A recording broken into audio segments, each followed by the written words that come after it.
Hello and welcome to yet another video. This is the 15th episode of the story in which Naruto almost dies at Final Valley, but fate still wants him to live. The Shinigami takes an interest in Naruto and makes him its first summoner. Watch Naruto as he shows the world what it's like to summon the Death God. This story comes from Kyubigoku. Make certain to support him, her. Please like and subscribe to show your support. Let's get the show started. What was the purpose in making Rin Noara the Sanbai Jinchuriki? Naruto asked firmly. The Umbu in the room stiffened from his question and were ready to move to intercept, but Mei didn't give them the order to do so. They just watched confused as both cousins looked at each other's eyes. It amazed them that while Mei wasn't smiling, her eyes didn't lose their warmth or their mirth. Nor did it seem that she was going to shy away from her cousin's question. I take it that this isn't something that Konoha truly knows about? Mei asked, and while that wasn't what Naruto was expecting for a response, he just accepted it for the time. I'm sure Bachan knows since she's the Godame Hokage, but I got most of my answers from Rin-chan herself. I just hoped that you would be able to shed some light on that, Naruto said, and Mei gave a small nod of her head. I suppose that's good to know. Very well, Naruto. I'll tell you, but I hope you don't mistake this generosity towards you as normal. Normally you would have already been laid into the ground dead for that question. This is just because you're my cute, little cousin, Mei said seriously, but she noticed Naruto's eyes harden against hers, just telling her and the remaining Umbu to try and go through with that. Cousins or not, they were from different villages and as such had the responsibility of protection to their people. I understand, Mei-chan. Thank you for telling me that, Naruto said with a disarming smile, and Mei did nod, but the Umbu could feel the tension in the air, making it thick and even hard for one of them to breathe normally. They didn't show it, but they were just slightly trembling. The Third Great Shinobi War. I was only a child during those times, but I remember them well. Kiri and Konoha didn't have the best relationship, just like the rest of the nations. This was during the time of our Sandame Mizukage, towards the beginning of Yagura, our Yandame Mizukage. I didn't know them personally, so I can't offer the name of the Sandame. However, I remember hearing about Kiri having captured a young woman in the midst of the war. I didn't get far, but I read through all the current reports of Kirigakure's history and actions. The purpose of making Rin Noara the Sanbai Jinchuriki was to intentionally let Konoha retake her to their village. Mei paused for a breath and she noticed Naruto place a finger to his chin. Once she was inside the village, then the Sanbai would be let loose by unknown means and rampage through the village, taking them into the depths of destruction.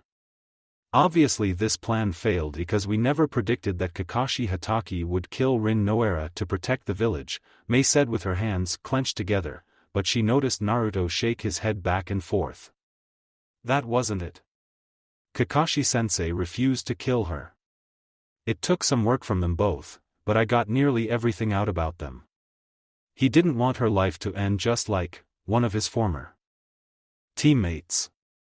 He told me that he engaged the shinobi from Kiri and Rin-chan killed herself on Kakashi-sensei's attack, stopping that plan, Naruto said, and Mei gave a small understanding nod of her head. Might I ask why you wanted to know the reasons for this? Mei asked, and Naruto looked out the window. I wouldn't say that I wanted to know this for the village's sake, but for Rin-chan's. While I know, or hope, that she bears no hatred to Kiri for what they did since it was war and underhanded tactics are thought over, I think she's still troubled by that, and I want Konoha's treaty with Kiri to be a good one. Then I just don't want there to be a reason for someone to reconsider, Naruto said, and Mei rose an eyebrow. Well, Kiri isn't the purest village. We'll gladly admit our mistakes. Though I was worried that this would inflict with my own question, Mei said, and now it was Naruto's turn to look surprised. That's right. Mei did have her own question, but allowed Naruto to ask his first. Guess he wouldn't be leaving just yet. Alright, what is your question? Naruto asked, and Mei just smiled slightly. Now Naru-chan, I want you to know that Kiri isn't be disrespectful when we ask this, but I find that I don't have as much time with my family as I would like to have, Mei started and Naruto narrowed his eyes. She didn't even had to finish her talking for him to know what she wanted. He didn't interrupt her on what she wanted to say, just settling for listening to her for this time. So I wish that, the Uzumaki could consider Kiri their home, Mei said, and Naruto then frowned. He scratched the back of his head and sighed to himself. I doubt that's going to be possible, Mei-chan.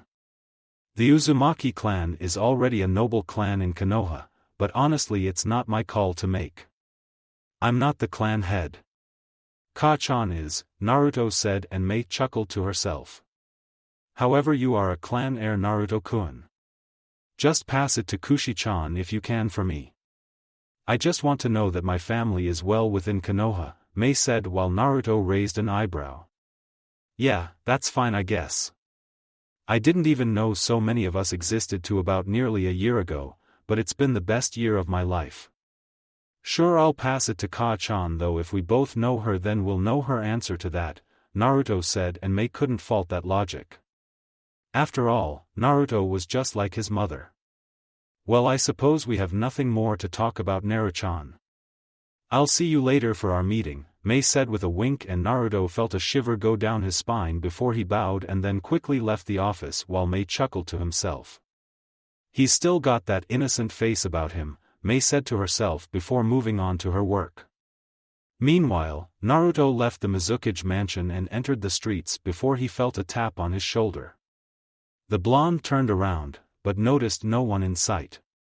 He raised an eyebrow and sighed to himself. So that's what it is, Naruto said to himself as he closed his eyes.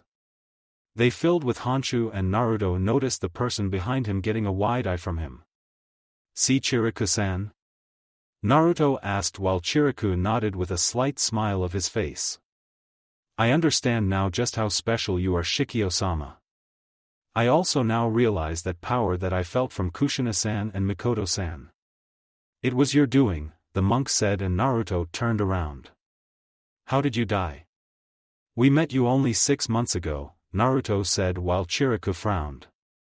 Akatsuki. I had died by 2 men known as Haiden and Kakuzu. Somehow I met up with Asuma. It is strange, Shikio-sama. Until we meet the Shinigami then we don't know anything. Present or future are dead to us and the faces of our beloved ones are changed. Yet once you became the Shinigami summoner then we were allowed to roam. It is an amazing thing, Chiriku said while Naruto sighed. Well, I took care of them along with the others. You won't have to worry about them anymore, Naruto said while Chiriku smiled. Thank you, Shikio-sama, but that is not the reason of why I have come to you. Kushina-sama is the one who called me with her very own Shinobi.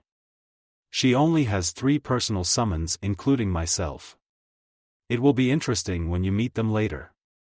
However, I have been told by Kushina-sama to give you a message, Chiriku said while Naruto narrowed his eyes. Mikoto Uchiha, Sasuke Uchiha, Yuna Uchiha, Suigetsu, Jugo, and Karen are on their way towards Uzushiogakure with Itachi Uchiha's body. They seek your aid immediately since Itachi Uchiha has become a spirit, Chiriku said while Naruto sighed to himself. He never expected that they would actually find him that fast, but then again his cousin was a natural-born censor. Never underestimate Uzumaki blood, damn it. Naruto nodded his head and patted Chiriku's shoulder. Thanks. I'll be there as soon as I can. You can go back now, Naruto said, and Chiriku nodded as he quickly flew into the air and sped off while Naruto's eyes turned to normal. He turned his head and he then noticed people looking at him in surprise while they whispered to each other. To them the young blonde was just talking to himself like he was crazy. Naruto looked at them all before he snapped out of his thoughts. Oh, and speaking of snapping, Naruto snapped his fingers as the world around him stopped. He then sped off from the masses of people and snapped his fingers again, only giving the people an orange flash that suddenly disappeared from their view. They looked left and right, but then they went about their business. Weird things were best ignored. With Fuka sighed to herself and left the shop she was just in. Having completed her mission she really had to return to the village, but damn it if her Uzumaki blood didn't make her free-spirited. Now then, I think I'll return to the hotel, Fuka said with a nod of her head before she noticed Naruto hopping along the rooftops in the direction that she was going. Fuka blinked before a smile made its way to her face. She chuckled to herself and rubbed her hands together, then ran off after Naruto. This happened to be very fast, she noticed. She saw Naruto quickly land down to the apartment and go inside. She followed him up the stairs and towards their room. It was there that she grabbed his arm. Naruto quickly reacted and flipped a surprised Fuka from the doorstep to the bed in one swift motion. Fuka blinked and Naruto did the same. Fuka-chan? Naruto asked in surprise while Fu smiled. Oh my Naruto-kun. We haven't even kissed yet, but I don't mind if you wish to get right down to it, Fuka said, and Naruto chuckled while he helped Fu to the floor from the bed. Fuka flipped her hair from her face and gave Naruto that standard flirty, yet gentle, smile of hers. So what's got my cousin on so much edge? Fuka asked, sitting in a chair while Naruto leaned against the wall. Sasuke found Itachi, Naruto said, and Fuka raised an eyebrow. Is that supposed to be good? She asked, and Naruto did nod his head to that one, but it wasn't the way that Fuka was expecting it to be. It almost seemed a little forced. Itachi didn't own up even when Sasuke and Yuna knew the truth. They were forced to fight and Itachi's dead right now, Naruto said while Fuka stiffened. So he should be aware of your status now, right? You could just pop over there, get it done, and then let that be the end of it, Fuka said while Naruto frowned. I know, but Itachi wasn't exactly a small deal. Plus I used up my allowed 4 summons for Haiden and Kakuzu. It's back to the same thing of 1 person per 1 killed person, or Shin takes them back. I still want to avoid killing anyone if I can help it, Naruto said while Fuka nodded, seeing the problem. Well, you'll just have to take it one step at a time, Naruto. No rush. They won't be to Uzushio for maybe another day or 2. You have that much time to think about it, Fuka said, and Naruto agreed with her. He just hoped that it would all be right in the end. Uzumaki compound, so that's the situation that we face now? Risa asked, and Kushina nodded with a small sigh. Taiyuya and Guren leaned against the walls while Kamachi and Yura sat on one of the couches. Sure laid upon the carpet looking at the ceiling. Even Fujikaze was there listening to the family's ordeal while taking small sips of green tea. Well, can't you teleport us like Nisama can? Yura asked, and Kushina blushed then looked at the wall. I don't know how to do that. All I know is how to stop time for those 5 minutes and bring summons. I haven't exactly had that much time to learn, Kushina said while everyone else deflated. But the old hag gave Naruto the all-clear for reviving the Uchiha guy, right? What's there to concerned about? Taiyuya asked while Kamachi spoke, but didn't bother looking up to meet anyone's eyes. I do remember Danzo or someone mentioning Uchiha Itachi. If he were captured alive, then he'd be a part of the breeding program. Still distasteful, I admit, but it would be necessary and his powers would be sealed forever. Tsunade-sama knows that Mikoto-sama would never allow that to happen, so in order to avoid that, then she considers it best to keep Uchiha Itachi out of the village, Kamachi answered. And where would we possibly keep him? The only place we have is Uzushio, or so I know of, since I haven't been there yet. It begs the question of what he can do. Do we just let him roam on mission like Haku-san and Zabuza-san? Sure asked. The blonde Uzumaki had well tried to assume his place in the clan as more of a negotiator of sorts for the clan in other matters. No one argued that role, and Sure seemed adamant about it. Since the new treaty between Konoha and Kyumo, information had been shared a lot, and Uzumaki were a family-oriented type of clan, so it was sort of natural that they told Sure of what they had done. Likewise, Sure knew what some things he could tell his Raikage and the other things that he just plain wouldn't. He was a shinobi of Kyumo, but he was also an Uzumaki, and as such he knew that the destruction of his clan was partly Kyumo's fault. Not that he faulted his Reikage for that. Well, right now they are maintaining the wildlife there.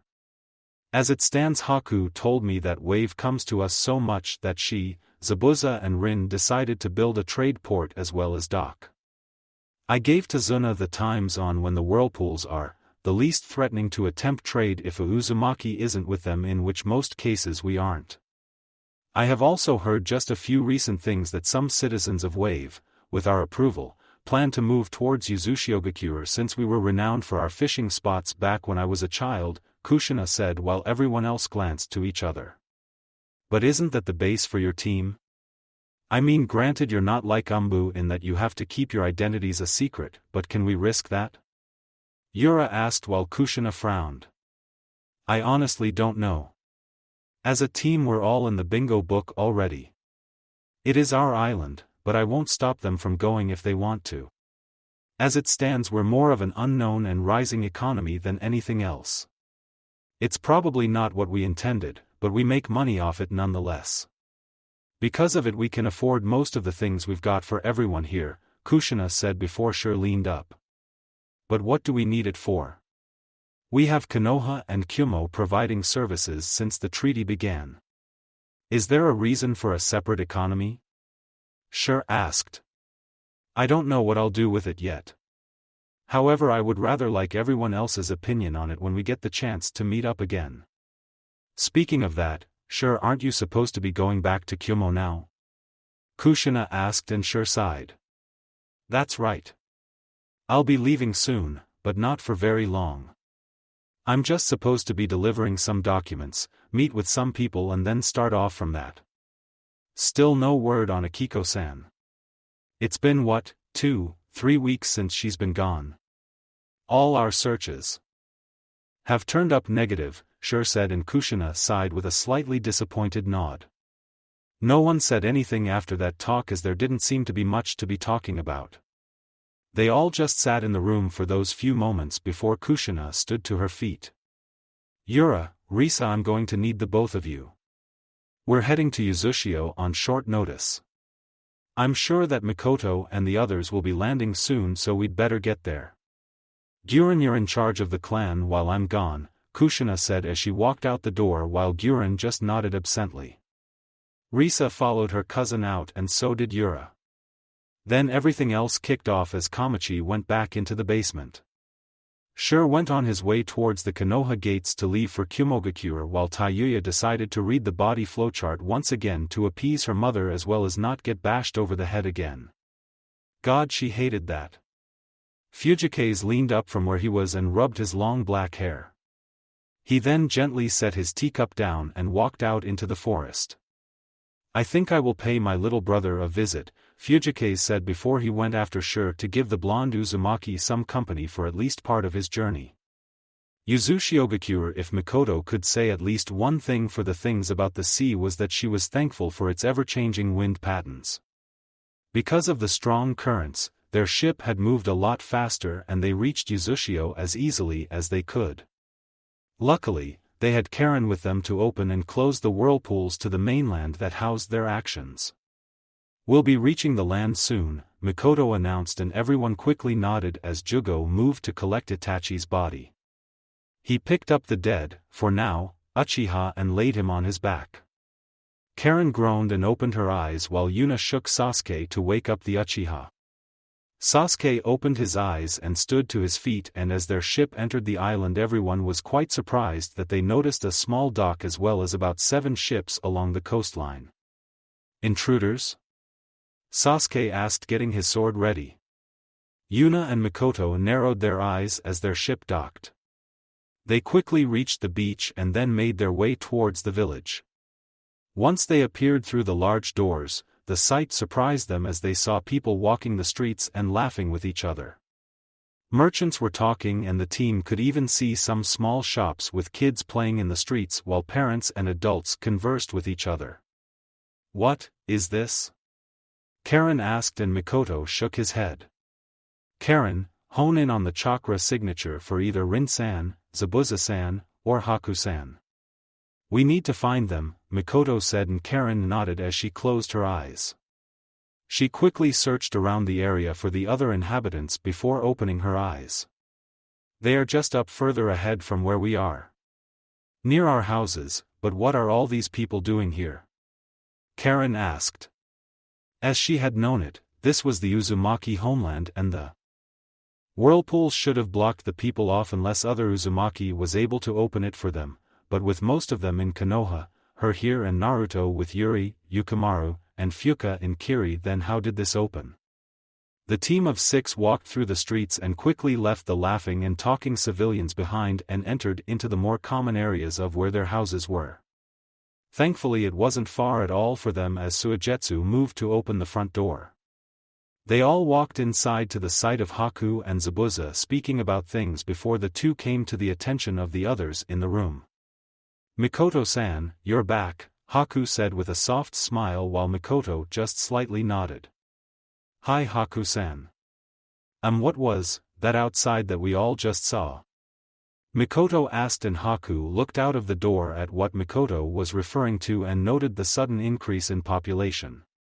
Hi, they are civilians from Wave and Kiri here for the fishing season.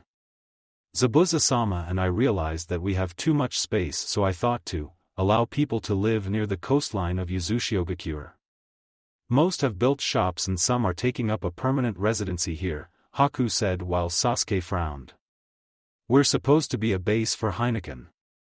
We're not some minor village that these people can come to, Sasuke said and Haku nodded. We spoke it over with Kushina-san, but she didn't give an answer just yet, so I allowed them to come here while she makes her decision. I'm sorry for I did something wrong, Haku said while Mikoto sighed. It's not that. It's just that we were not to have people know about this location. Though since that masked man knows, then it's bound to slip out. We'll have to do something about this, but Kushina's our commander, so this can't happen without her say so. Fine, we'll agree to it for now, but this must be put up for discussion another time. Zabuza-san, would you mind placing Uchiha Itachi in my room? Mikoto asked and Zabuza turned his head to look at her with a small glare before grumbling. He stood to his feet and quickly took Uchiha Itachi's body from Jugo's arms. He looked down at the Uchiha and snorted. Not so tough for an S-rank missing mean once you're dead, Zabuza thought to himself before he walked towards Mikoto's room with Uchiha Itachi's body. Meanwhile Uchiha Itachi watched the scene curiously. He didn't know of where he could go since he felt some kind of force that kept him from straying from his body, but he didn't go against it. He just decided to use that time to think for now. If he would come back, then no doubt everyone would have questions for him, and with his mother around he knew that he would be giving them. Let it be known that Mikoto was very stubborn despite her disposition. However, Itachi was even more surprised with Yuna. It had been so long since he'd seen Uchiha Shirsue's older sister. He could never forget how Shirsue learned of his sister's death. It had really affected him greatly, and Itachi had done all he could to be there for his friend. Now he had another chance to make things right. After all, Shirsue did give one of his Sharingan to him. The other one was right with Danzo. Looks like I'll have some investigations to do of my own. Though I might have to do them if Shikio-sama allows me the chance at life again. Itachi widened his eyes for a moment before chuckling. Still calling Naruto his Shikio was very unsettling. If anyone told Itachi that Naruto would become this much, then he'd have deemed it impossible, but that was Naruto for people. So Itachi floated after his body and saw Zabuza lay him gently down and then close the door. Itachi looked at his body and reached out to grab it before he felt a jolt of pain. He cursed and jumped back. So that's how we aren't able to come back into our bodies if we die. The chakra in my body is completely gone and I doubt it will come back easily like before. I'm now filled with a power called, well, I wonder what it's called, Itachi thought to himself before shaking his head. These questions and more he hoped he would have answered at some point. However, as Itachi looked at his body, he had one thought. Not bad at all. Mizukage Mansion, nighttime. Naruto sat in front of Mai Terumi in the meeting room while Yuri and Yukimaru sat just a little behind him observing everything that was going on. Right behind Mei was Ao and Chojuro. There wasn't supposed to be this many people for just a talk of the treaty or so, but neither felt a problem with it as Naruto looked over the map with Mei. So Kiri will trade with Konoha. It's metals for our crop exports, right?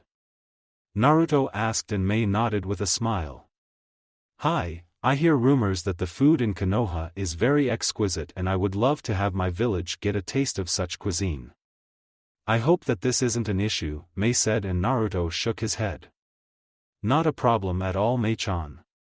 However, since we're in a treaty, then I would like to diversify things between Konoha and Kiri. If you may remember, during the Kiri Chunin exams that happened that past year, I got a good look at your taijutsu and I think Konoha could really benefit from that as well as your use of kenjutsu. Needless to say, but we don't have that many good sword holders, Naruto said with a chuckle while Mei raised an eyebrow. Oh? Well, I was sure that Kushina was great. Mikoto Uchiha, Kakashi Hatake, Uchiha Sasuke, Yugao Yuzuki, and even my little cousin, Naruto Uzumaki. There is enough of you to be a team apparently, Mikoto said while Naruto rubbed the back of his head. Well, yeah, there is that, but can't say that Kiri's swordsmen wouldn't give us a run for our money. Especially Sasuke, Naruto said glancing towards Chojuro. The blue-haired boy gulped to himself before he straightened up. Well, Kiri has always been interested in a few of Konoha's techniques as well. How about one kenjutsu style for every B-rank Suiton scroll we get, Mei said and Naruto nodded. Very well. That seems fine. Enough. However, Bachan's the one with the final say. I'm just here for the negotiating of the terms, Naruto confirmed and Mei nodded her head happily. Hi, I understand that, Naruto-chan. So are we finished here? It's very late now, Mei said and Naruto nodded his head. Hi, we're finished here. We just need your stamp of approval when you sign it tomorrow and then we will be on our way, Naruto said and Mei looked down dejectedly. Something Naruto noticed and couldn't help smiling about. But we'll turn up sooner or later. Not every day that I get an awesome cousin, or aunt, who's the Mizukage. Come Yuri, Yukimaru, we're going back to the hotel, Naruto said while the others nodded and stood to their feet. Naruto could see that Yukimaru was just a little tired from the day, but Yuri seemed rather excited about the world of politics. It was that same grin that he gave when he had a prank being pulled off. He never liked that grin except on himself. Sighing, Naruto lent out his hand to Yuri. She took it and stood to her feet while Yukimaru did the same and dusted his clothes off. Both bowed to Mei and walked out the door with Naruto following. He closed the door and they left the mansion entering the streets. Ni-chan, I thought we were going to go to, Naruto placed a hand over Yuri's mouth and nodded. We are. Just as soon as we collect Fuka-chan, Naruto said to Yuri. Did a cutie call my name? Everyone turned around and they noticed Fuka dropped to the ground. She gave a light wave to them while she walked up to them. Fuka-nichan, what are you doing out here? Yukimaru asked while Fuka gently patted her surrogate little brother's head. Honestly, this was rather surprising for her, all these new emotions coming into play with her over the months. Never once had Fuka been concerned about taking someone's chakra for her own and killing them in the process. She never wanted to use her kiss of death technique on anyone, well, maybe one person, but without the death part to the kiss. She realized one thing. She had changed. A great deal of her change had to do with her family. Whereas she grew up alone and care for no one and nothing, it was all replaced by the happiness of her family comforting her. Learning her family's art, being together. It made her the happiest person that she could ever be. Fuka was flirty. Yes, she admitted that and she liked to have fun and tease, but she was by no fucking means a slut or a whore despite what some people thought she was. Nope, she was just a vixen. A plain, playful, Uzumaki vixen who liked to tease her family. Especially if they were blonde. Taking herself out of her thoughts, Fuka took her hand off Yukimaru's head and smiled. Nothing really. Naruto-kun told me what we were doing, so I just agreed. Ero-Sennin-kun finished his business here. He can make it back to Konoha on his own, right? Fuka asked with a wink while Yukimaru's sweat dropped. Fuka-nichan, you are evil, we should do that. Yukimaru said while Yuri and Naruto gawked. Sniff, they grow up so fast when under bad influence. Now if only they could try to get him to prank with them, then it would be that much better. Well then, shall we go? Naruto asked, and they all nodded their heads with smile as Naruto extended his hand. Jikuyugami no Jutsu, Naruto shouted as the purple portal appeared in front of everyone. They all stepped through and the portal closed instantly, leaving none the wiser about them leaving that fast. Especially not Jiraiya. Before they went to Uzushio, they had to go and make a stop. Hai no Kuni Kushina, Yura and Risa were quickly racing through the forest oat night with the moon high in the sky. Don't you think we're rushing a bit much, Kushina? We're not going to get there for another 2 days at best. You also just got that Chiriku guy back into your sword, so why are we rushing? Risa asked while Kushina looked back. No reason. I just don't feel like taking it easy and waiting to get there. Besides, I have some things that I need to think about with everyone. Once Sochi goes back to Konoha to give Tsunade the papers, then I'll have him bring Taiyuya and Guren with us. Don't need anyone questioning where all of us are going in a group like that. So Sochi will be able to pick them up tomorrow and we'll gather on Uzushio, Kushina said, getting a nod from Risa and a nod from Yura. Continuing in their running, Kushina suddenly felt the large presence of Hanshun quickly stopped on a tree branch. Risa was about to ask why they had stopped before they noticed the bright purple portal in front of them. Knowing the only person who could do that, they smiled as they noticed Naruto step out. All aboard. One-way portal to Uzushiogakure. Taking 3 lovely Uzumaki ladies. Naruto said with a bow of his head with his hand held out in the direction of the portal. Ni-sama.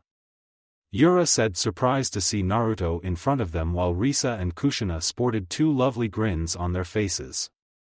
Well, they say that Uzumaki always have a knack for being at the right place at the right time. This was one of those times. It's good to see you, Sochi. Thanks for the lift, Kushina said with smile while Naruto nodded. Yura and Risa stepped into the portal while Kushina turned to her son. So how was Kiri? She asked, and Naruto turned to her. If you think I'm going to be learning politics anytime soon, then you've got a lot of work ahead of you, Ka-chan.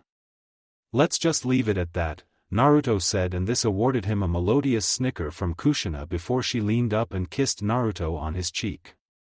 The blonde blushed at the feeling of affection before a light smile came on his face as he grabbed his mother's shoulder, then pushed his lips to hers. Kushina widened her eyes to the sudden embrace before she moaned and closed her eyes with a sigh. It felt like a while that she felt her son's arms around her body, and the feeling was well worth it. She felt so warm from her son. Well, we'll have plenty of time to correct that politics thing later. Now then, let's go, Kushina said as she stepped through the portal, and so did Naruto, nodding that she quickly got over that kiss which sort of seemed funny to him. The purple object then quickly closed, leaving no traces that it was ever there to the human eyes. Uzushiogakure Haku was humming to herself out in the fields collecting some herbs. Since arriving back home, Mikoto had given them a rundown of all the things that had happened on their trip. The most surprising was that the Toby had managed to find his way to them, and even that he seemed to have gotten stronger than Mikoto cared to admit. Naturally, Haku had seen that this news had affected Rin much more than some anticipated. No one knew exactly what to do, but they all knew that Toby was on the Shinigami's list, and they doubted that they could try to argue against the death god. Not like they wanted to anyway, but that was a discussion that Naruto needed to be in one, so everyone was currently waiting for the blonde to arrive from his mission to Kiri. The only reason being that they knew about that was because they heard some citizens from Kiri talk about the blonde going to Kiri the same time they had left to live the simple life on Uzushio. It was peaceful.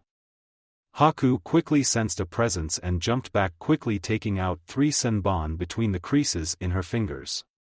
She widened her eyes as she noticed the Jikuyugami in front of her while 7 people stepped out.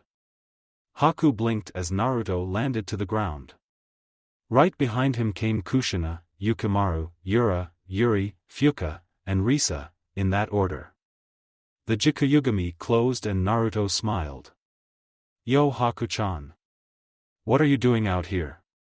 Naruto asked, snapped Haku from her thoughts.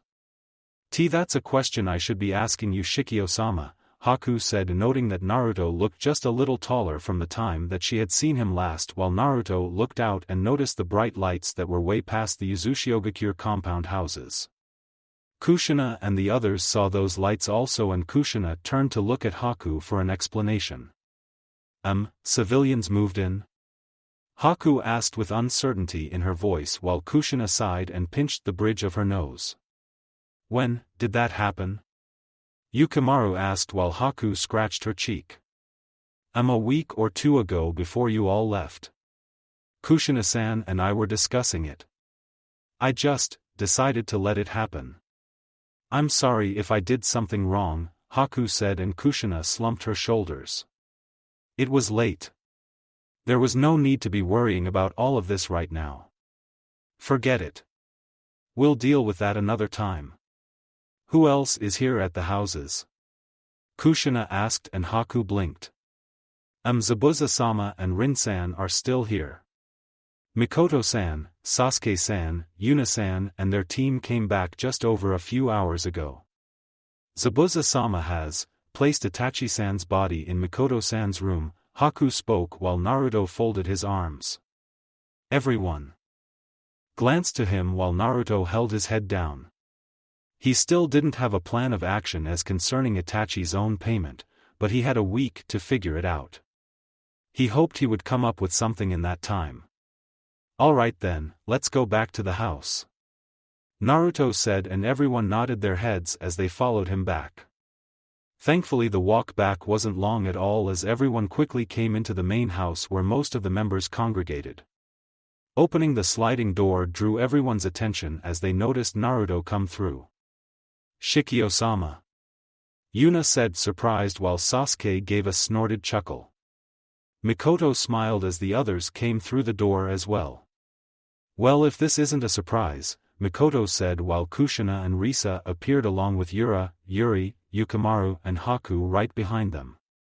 "Dobe," Sasuke said in acknowledgement while Naruto's eyebrow twitched.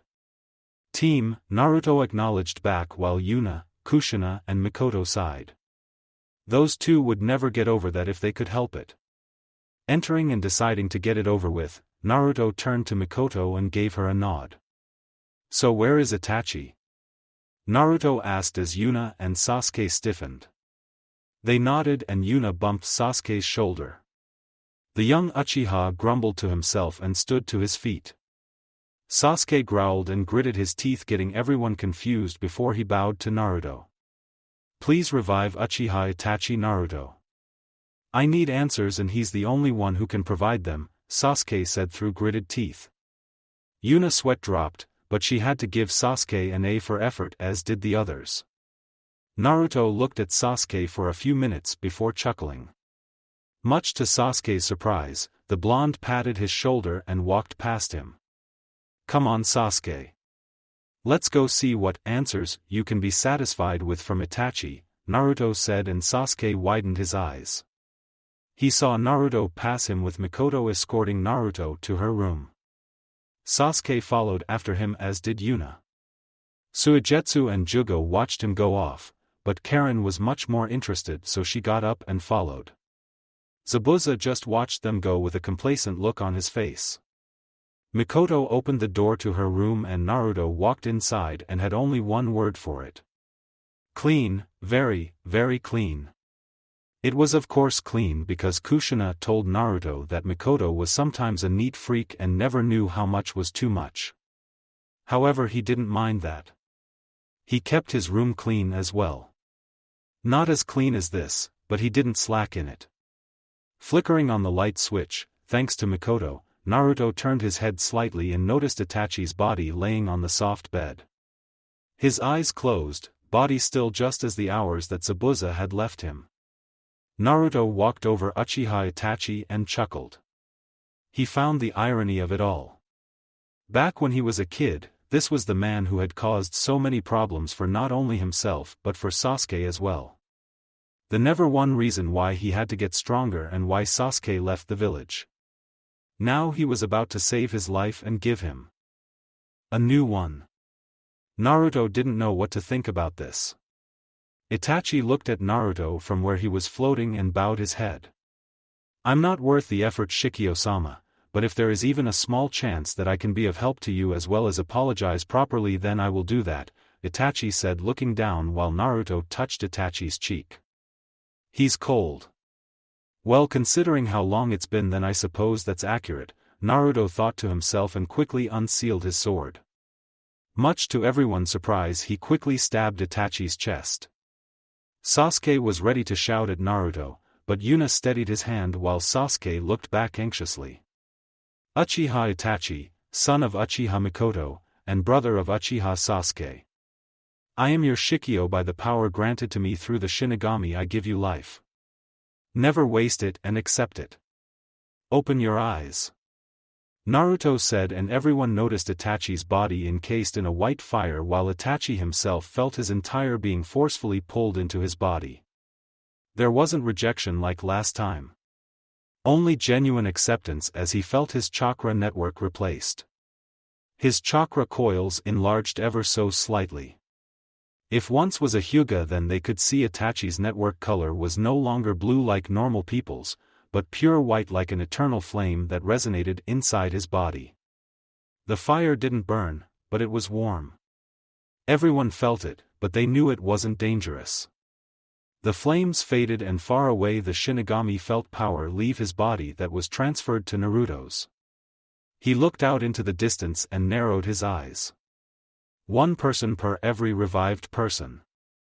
Remember that, Shikio, Shin said while Naruto and everyone else noticed Itachi lay still. Mikoto and Sasuke looked over Naruto's shoulder at Itachi's still body. Mikoto then smiled while Sasuke narrowed his eyes when they noticed Itachi open his own eyes to the ceiling. Out of his blurry perspective he noticed Mikoto and Sasuke looking down at him. Ka-san. SAS, Yuke, Itachi said, and Mikoto smiled before she lunged for Itachi and grabbed him into a hug. Itachi slowly turned his head to her and he noticed her tears slowly run along the side of his cheek. Naruto smirked and then stepped back while Sasuke glared at his brother. Itachi turned to him and his vision cleared, giving him the full view of everyone in the room. Thank you, Shikio-sama, Itachi said while Naruto blinked. The blonde then scratched his cheek before waving it off. Come on, guys. We'll leave these four alone right now, Naruto said as he pushed everyone out of the room, leaving Yuna, Sasuke, and Mikoto with Itachi. As they exited, Naruto sat on the couch with Kushina, Yura and Yuri. So what now? He's obviously not going back to Konoha with us. The Uchiha are barely considered a clan with Sasuke, Yuna, Mikoto, and Itachi now. The best I can think is for Itachi to relax for a bit then train at his leisure. It could give Zabuza some fun, Naruto said, turning to the swordsman. Said former demon of the mist snorted from where he was sleeping before turning over to get more comfortable. I don't know, but we'll have to discuss that later. For right now, Haku, when did all this happen? Kushina asked seriously and Haku nodded, knowing what she was talking about. Well, as I said, it happened about a week or two ago. Most of the people in Wave where we docked our boats always saw us coming and going from the same place.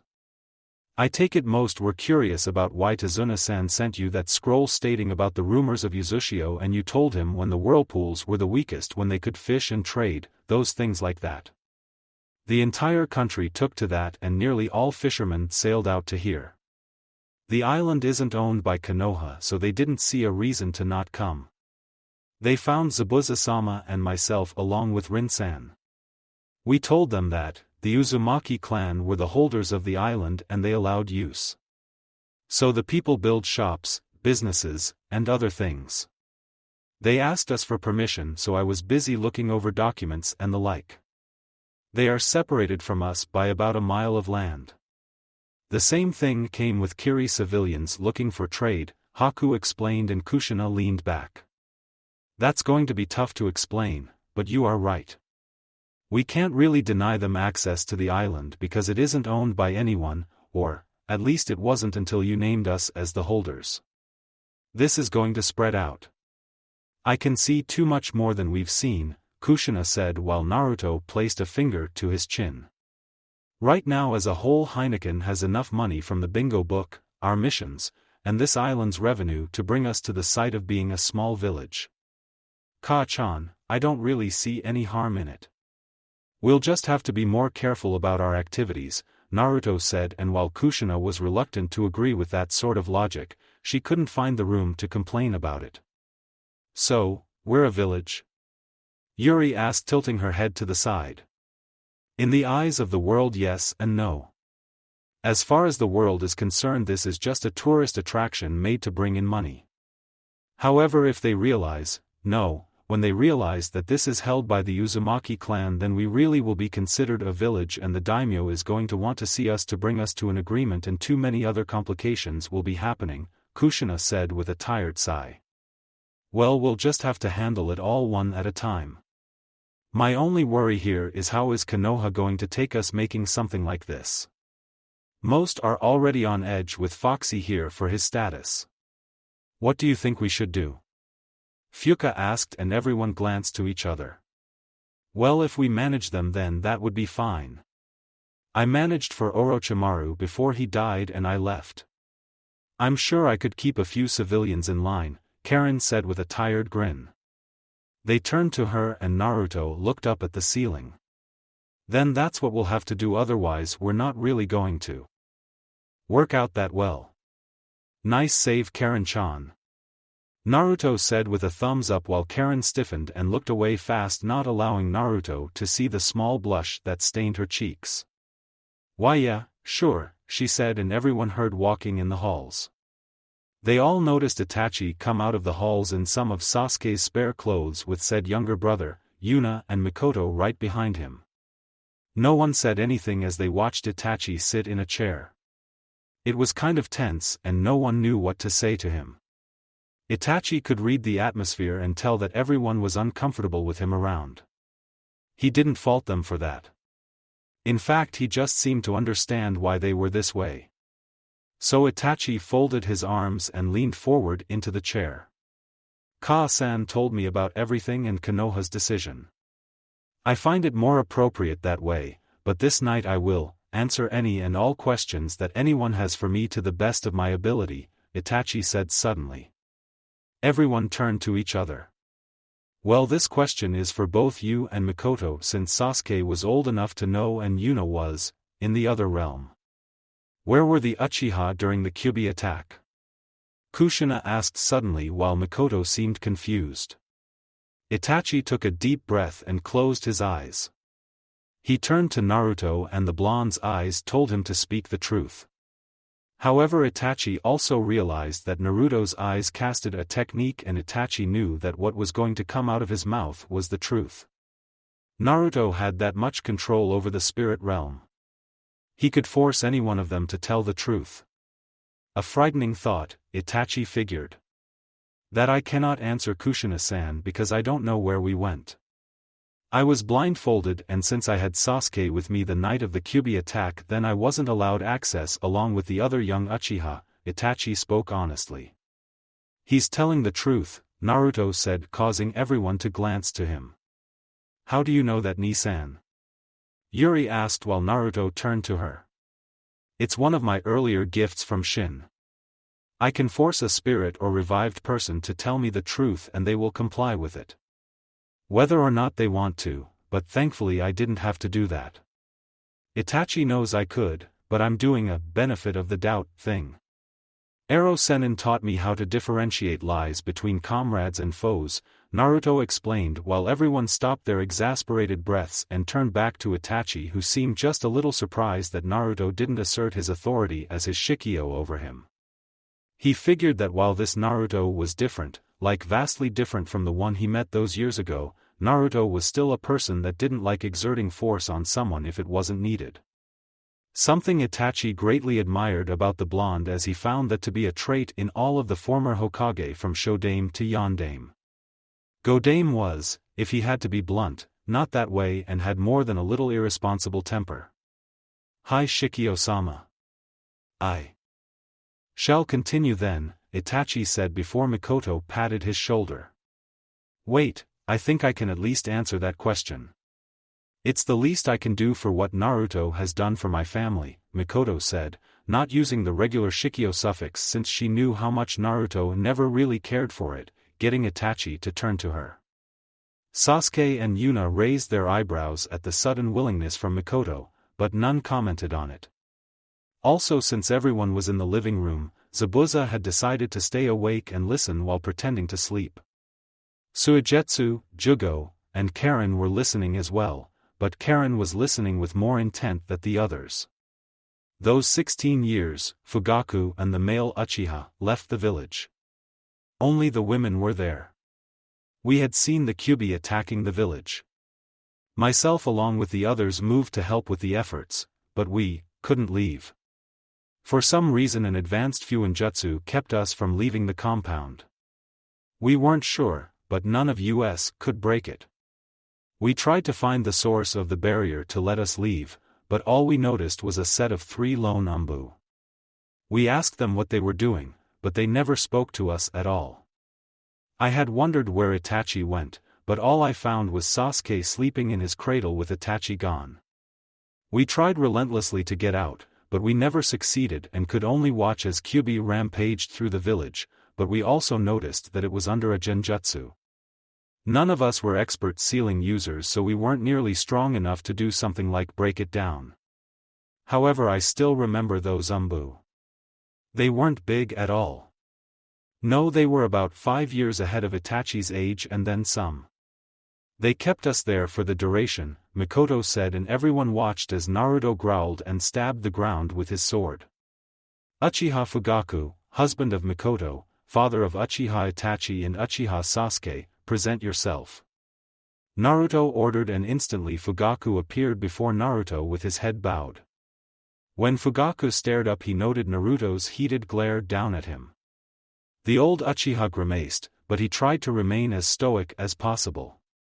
Once Fugaku found out that Naruto was the Shinigami summoner, well, let's just say that the Uchiha was not happy about that. All the power over life and death was granted to a Uzumaki. A Uzumaki. Power that should have been the Uchiha clan's by right. How might I serve you, Shikyo-sama? Fugaku said through gritted teeth and anger before he noticed Naruto touch his forehead. To everyone else, Naruto was just touching air before they slowly saw the form of Fugaku Uchiha come into view. Sasuke widened his eyes and so did Mikoto and Yuna, however most could see Yuna's intense dislike of the Uchiha clan head. Itachi tried to remain stoic, but seeing his father right in front of him was concerning. Fugaku stood to his feet, taking note of Sasuke's older appearance as well as Itachi's. Fugaku then turned to Mikoto and both locked eyes with each other.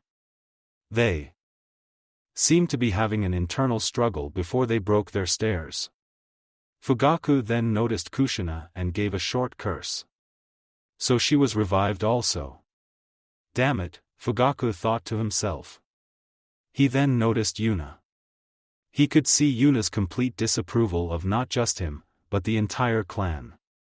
Tell us where you and the Uchiha were during the Kyuubi attack, Naruto spoke dangerously. Fugaku snarled and balled his fists while Mikoto frowned. To-san, answer Naruto now. Sasuke spoke and Fugaku turned to his son. The years I've been gone have done little to temper your tongue, Sasuke. I'm still your father and you will be silent, Fugaku commanded out while Sasuke snarled. Obviously his father didn't get the memo that the younger Uchiha wasn't someone who was going to be pushed around and belittled like he was earlier. So many times Sasuke tried things to get his father's approval, and the best was when he mastered the fireball technique. That was the only outside praise that he ever got. "I see you brought back a traitor. Mikoto, you were always too soft to do what was needed," Fugaku said while Mikoto huffed. Itachi narrowed his eyes while Yuna's frown deepened. "How dare you say that to Sasuke?" Yuna snarled while Fugaku glanced to her. "I don't want to hear the words of one such as yourself. To die at the hands of IWA Shinobi." "Pathetic," Fugaku said, and everyone nodded a ki rise and they shifted towards Naruto. "Uchiha Fugaku, you will be silent. You will tell us right now what you were doing," Naruto said, trying to get past the issue. "So many years and you think you have the complete right to demand anything from me. To me you are still the same brat who played his pranks on the village, annoying everyone around him. Course the only thing you were good at was keeping the Kyuubi calm." Fugaku's eyes widened before the life in them faded and he stood motionless. His hands fell to his side while Naruto scratched his head. "It's official, Kyuubi. You were right. Nearly all Uchiha are fucking pricks," Naruto said, and Kyuubi folded his arms. I already knew that for a damn fact. I'd say sacrifice him to the damn Shinigami, but even I'd like to know this little tidbit of information," Kyuubi said with a half-opened eye. Meanwhile everyone else was taking Fugaku into account. Itachi had said nothing, but the disapproval of his father was etched into his features. Mikoto just seemed to not care in the slightest. Yuna had stormed to the refrigerator to get a bottle of water. Whether it was to cool her rising anger or splash it in Fugaku's face had yet to be seen. Sasuke was stable if Naruto gave it a word. His nails were buried into his hands as those hands strained against each other. Was his father always that annoying as he remembered? "All right, is everyone settled now?" Naruto asked as irritatedly. Itachi, Sasuke, and Mikoto nodded while Yuna seemed severely unhappy, but she nodded also, taking a large gulp of water from her water bottle. "Wow, that guy's nearly as much of a prick as Kabuto. No wonder you guys are how you are," Suigetsu said with a light chuckle, getting a growl from the others. "Suigetsu, shut up," Karen said, not even angrily, just with an annoyed expression on her face. Naruto nodded his thanks to Karen before turning back. "Now answer the question, Fugaku," Naruto said, and Fugaku just bowed. "Hi, there was a meeting of myself and the Uchiha elders. We came together because of a scroll that had been delivered to us. A scroll that told us of the future that could be possible. The Uchiha ways that the Uchiha could take over Konoha. Bring the clan head, and those to come after him to power of the Hokage position. The times of peace made this village weak and lenient. Deciding to look for this man who sent us this letter, myself and 3 others went in search of him, but we never found him. It unsettled us, but another week later, before the Kyuubi incident, he told us that if we wished to meet him then only I would be the one to see him. The elders agreed and so did I. So when Mikoto was sleeping I left the village and went for the location, and that's when I saw him. I saw Uchiha Madara standing before me," Fugaku said, and paused for a breath, letting everyone take this in. They glanced to Naruto and the blonde snarled. "Was it Obito again?" Obito had to be Kakashi's age if he was able to attack the village like he did. None of this was making any sense. The more Naruto heard about him, the more Naruto was doubting that he wouldn't give Obito to Shin despite what Rin and Kakashi wanted. Speaking of her, Naruto turned and noticed Rin trembling from where she was sitting. Haku allowed a bead of sweat to fall from her delicate face while Zabuza snorted to himself. "Isn't that guy supposed to be fucking dead?" Zabuza asked. "He was, and still is. Unfortunately, I can't perfectly call on everyone like I want. It seems that it takes a bit more control and force to call for an S-rank shinobi. That's one of the reasons why I can't find anyone that easily." There are just too many people dead to try, and believe me, I've tried, Naruto said with a tired sigh. I'm interested in the sealing jutsu that Mikoto-san said had her trapped. What do you think it was? Fuka asked, and Mikoto stood up. I remember the formula, but not how to break it. I can write it down for you at any given moment, Mikoto said, getting nods from everyone else. Well, think about that later. Anyway, Fugaku continue, Naruto ordered, and Fugaku bowed once again. After meeting with Uchiha Madara, I saw fit to agree with his plan of action. So I returned and relayed that information to the elders. We were all in agreement, so that following week we disposed of the sealing team for Konoha's structural barrier, allowing for him to arrive undetected and start the Kyuubi incident. We kept a select few women trapped at the compound courtesy of Danzo because they did not, and would not, see the full picture of our ambition. We blindfolded my son and took him with us. Itachi was unaware because of the sounds of fighting, but he had been in the direct center.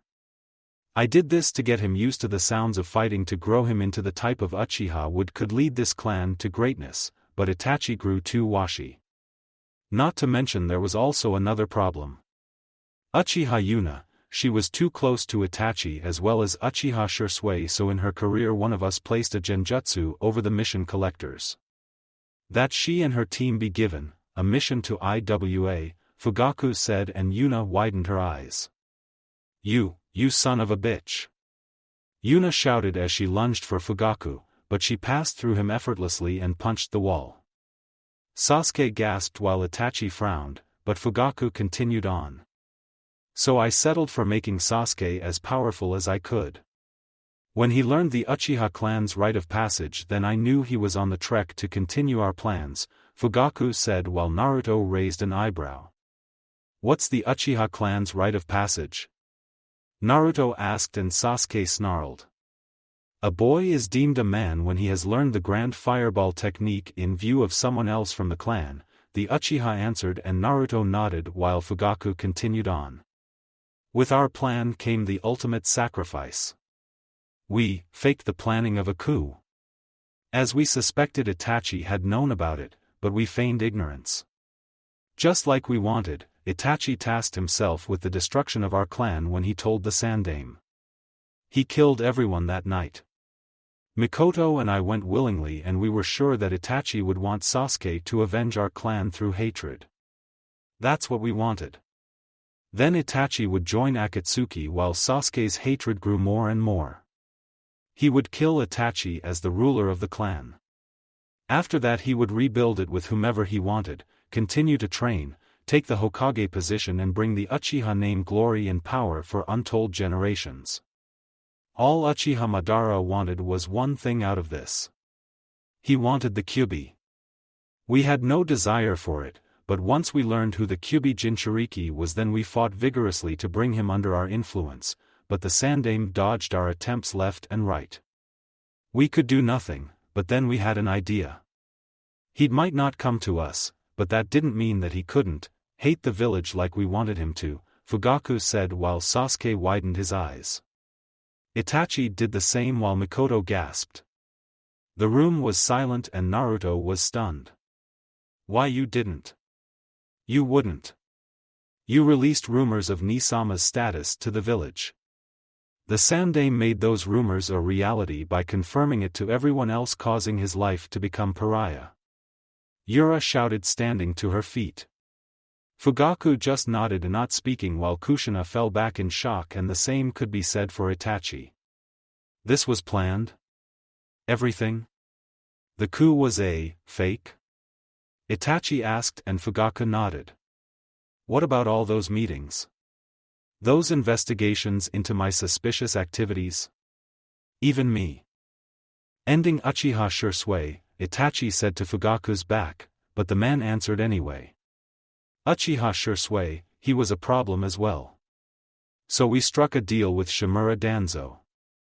He could take one of Uchiha Shisui's eyes and he would find a way to bring the Kyuubi Jinchuriki to us. We suspected that he would confide in Itachi and then he would give the other eye to him and ask for Itachi to kill him to get things started. We knew you weren't with us because we did things to make sure that you wouldn't be. Those meetings were just reports on how well you were deceived. It worked out perfectly. However, we did not expect for Sasuke to leave the village nor for Shikio-sama to even have a contract with the Shinigami. However, anything and everything before that went according to how we wanted it. Uchiha Madara still wants the Kyuubi. He will not stop in acquiring it. He will kill all of you for getting in his way. He'll also make you watch Shikio-sama. You will watch as your family dies one after the other while you can't do anything except, "Get out of my sight," Naruto said, lowly trembling. Fugaku's eyes regained their life and he looked around to see that the information had been let out to everyone. "It is for the glory of the Uchiha clan that we did this. I have no regrets," Fugaku said while Sasuke dropped to his knees and stared at the floor in shock. "I said leave before I sacrifice you right now," Naruto shouted, and Fugaku just bowed before he faded out of sight. "Kuso!" Naruto shouted and punched the wall where Fugaku had been standing. "Sochi, please calm down," Kushina said, wrapping her arms around Naruto while the blonde growled while Yuna went over to Sasuke. "Sasuke, are you alright?" Yuna asked worriedly while Sasuke growled. "Alright? Alright? How can I be alright? Everything I've known has been a lie." Sasuke standing to his feet. He turned to Itachi and he noticed Itachi looking at the ground with a face full of regret.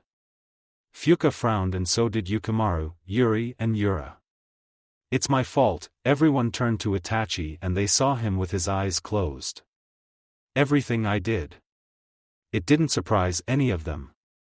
No wonder when Ka-san and Tu-san found out I was the traitor they weren't surprised. "I did nothing that made it different," Itachi said, and Mikoto went down to hug her eldest son. "No, Itachi, it's not your fault. Don't blame yourself," Mikoto said, and then she pulled Sasuke and Yuna into the hug as well. None of them said anything in that time while Naruto growled. He could feel his anger rising yet dropping in frustration to his mother's arms. He could hear Kushina labored breathing and realized that she was sniffling. Not for herself, but for his own sake. Naruto then twitched when he felt Risa hug him, then came Fuka, Karen, Yuri, Yura and Yukimaru. Haku and Zabuza just stayed silent, but Zabuza did have a thought. "That is some of the most twisted shit I've never heard," he thought to himself. Rin shook her head then held it down.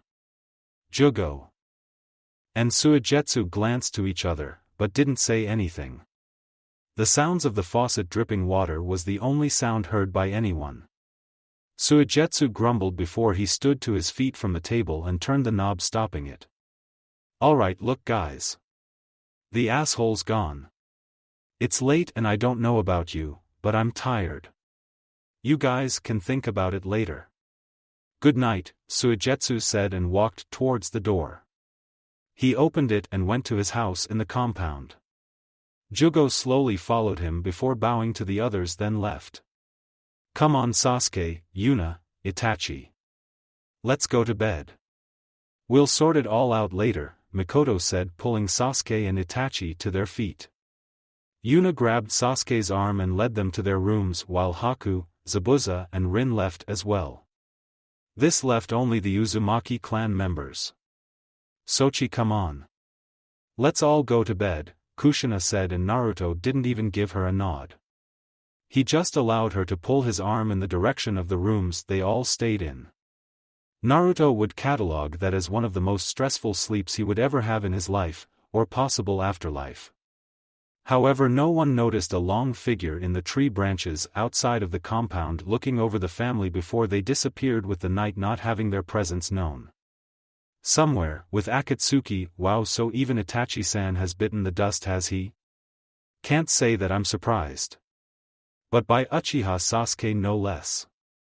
So where is the young boy? I haven't seen him in the bases," Kisame said with a chuckle of his lips while Tobi folded his arms. With Deidara, Haiden, Kakuzu, and Sasori gone, then there was no need to keep up that stupid persona anymore. "He's not here. He's still with Konoha. I couldn't get to him because I've run into an unexpected element. Uzumaki Naruto, Toby said while Pain and Conan raised their eyebrows. What is the problem? Pain asked and Toby folded his arms. Uchiha Mikoto, she seemed adamant to take Itachi's body even when he was dead. Of course he is here son, so she would care, but I could see the hope in her eyes. She felt that Itachi was going to come back into her arms and tell her something. I can't explain it, but this centers around Uzumaki Naruto. First his mother, then Uchiha Sasuke's mother, his brother, Uchiha Shirsue's older sister, the Ichibi Jinchuriki somehow reviving extraction, though that's impossible. In most of my plans he's put a thorn in my side being this way, Toby said while Kisame chuckled. If it makes you think about it, it seems that the Shinigami has favor with Kyubi Jinchuriki-san, Kisame said while Zetsu twitched. Toby did the same as well. Has favor with the Shinigami? Yes, that's exactly what he has. Clever Uzumaki Naruto. You are more interesting than I gave you credit for. It's either that or Uzumaki has come up with a perfect Edo Tensei, Toby thought to himself, and his Sharingan eye narrowed while a small grin appeared on his face behind his mask. Yes, how could Toby have been so foolish as to not see it? While the Shinigami might not have had favor with Naruto, the blonde was known for being unpredictable. It made sense, why he spoke of Rin, how he brought the others back. Why they didn't look like usual when Toby had seen the Edo Tensei. It was a perfect, and completed, Edo Tensei. So should we go after the Kyubi now? Conan asked while Pain turned to her. Not before the other half of the Sanbai. Conan, go on that yourself. A 15-year-old should give you no trouble, Pain said, and Conan nodded with a bow of her head before she quickly left. And myself? Kisame asked. You will handle the Hachibi. We're in the final phases. Don't get careless, Pain said and faded out while the others did the same, which left Toby alone. Uzumaki Naruto. It will be a pleasure to see the life in your eyes fade when I kill you, Toby said and then warped away. Next morning, Konoha Tsunade was busy signing papers with a sigh of her lips. Right in front of her was Naruto giving her the scroll for the treaty with Kiri, and while that had been great and all, she still seemed troubled by Naruto's silence. The blonde stepped back while Tsunade examined the scroll's contents. So I take it that the mission was successful? Tsunade asked, and Naruto nodded, though Tsunade could tell that it was half-hearted at best. Yeah, I got everything out of the way. Yukimaru and Yuri got some valuable experience out of the whole thing, so I'm glad for that, Naruto aid rubbing his eyes while Shizun appeared concerned. Naruto, have you been getting enough sleep? Shizun asked and Naruto turned to her. Just a rough night, Shizun-chan. I'll see you later, Naruto said, spinning on his heel and walking towards the door. He reached his hand for the knock and it turned, but it wasn't because of him. Excuse me, Naruto heard the sounds of a familiar voice. He noticed Sakura come from behind the door and the two shared a look. Once they locked, the look in Sakura's eyes changed and Naruto wasn't sure, but he suddenly saw something that he hadn't seen from Sakura before. In those glowing emerald eyes of hers, there was the small amounts, but still noticeable, traces of hatred.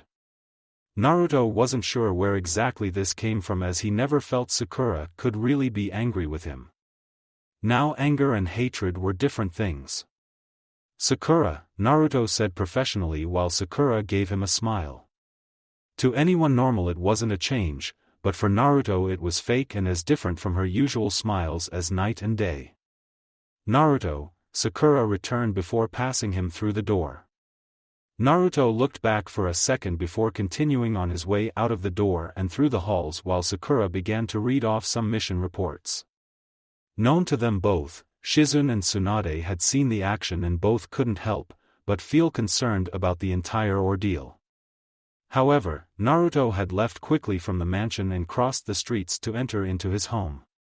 He noticed that Kamachi, Tayuya, and Gyuren were by themselves talking before they noticed Naruto coming through the door. They each took a look at their blonde Uzumaki clansman and Naruto gave them a tired smile. "Yo Kamachi-chan, Tomato-chan, Gyuren-nichan," Naruto said with a light wave. "Naruto, are you okay?" Gyuren asked and Naruto yawned. "Just fine.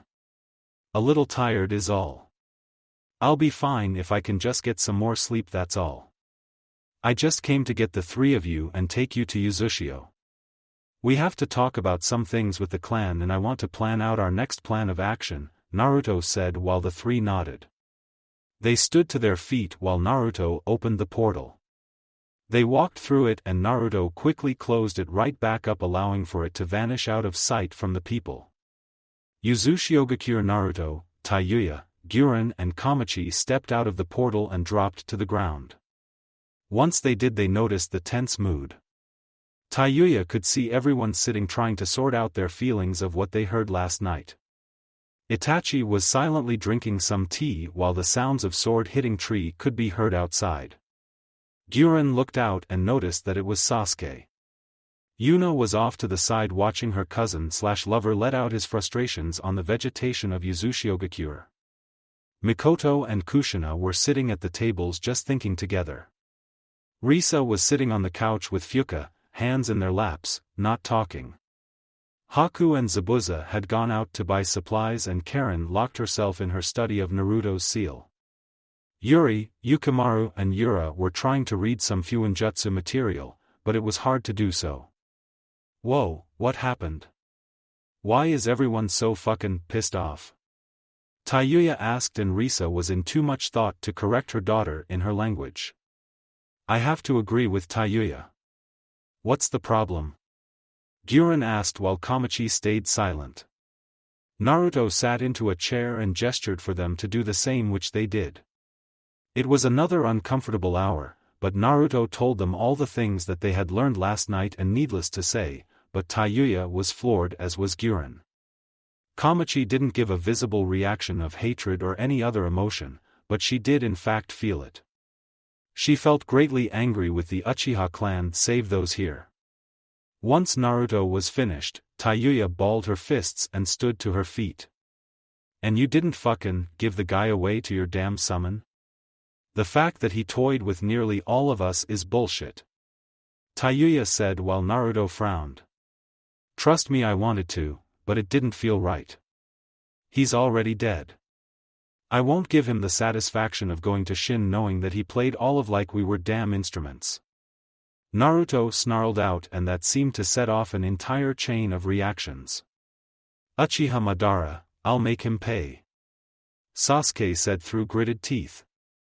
"Sasuke, I share in your sentiments, but we can't just go looking for him. If what Shikio-sama is telling us, then he's still dead. That means that you believe this." "Other Uchiha is Obito, Kakashi's other teammate," Itachi said while Sasuke growled. "That shit still doesn't explain how the bastard got as strong as Naruto's father. The guy was a Kage. How could he become a Kage-level shinobi that fast? Not to mention controlling the Kyuubi, which wasn't even possible until Uchiha Madara," Sasuke said, and no one knew how to answer that. "Mikoto-chan wrote for me the seal stopped the Uchiha females from leaving the compound. I analyzed it and it was a good thing that only your weapons touched it," Kushina said, and Mikoto looked up from the table. "What do you mean?" she asked, and everyone was listening also. "I mean that it was similar to the barrier jutsu that Taiyuya and her former teammates used when they assaulted the village during the Tsunodo invasion of Konoha. If you had touched it, then instead of being burned alive and left to die, you would have had your soul sealed into the places that the seal was placed. You would literally be a shell of your former self, never to see the light of day ever again," Kushina said ominously while Mikoto swallowed the lump in her throat. "Seems Toussaint didn't want woman with Sharingan being able to override Obito's control of the Kyuubi while it laid waste to the village while he and the other men took care of the barrier division," Itachi theorized. Everyone else gave a contemplated look. "Itachi, isn't that like Utatsuka blade that you had for that, Susanoo?" Sasuke asked, and Itachi turned to his brother and placed his hands together. In a sense it is Sasuke.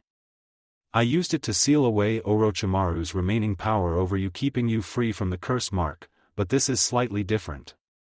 It would take at least 3 people for it to work, which is probably the reason why Ka-san said that she saw those people. Itachi spoke and Sasuke nodded.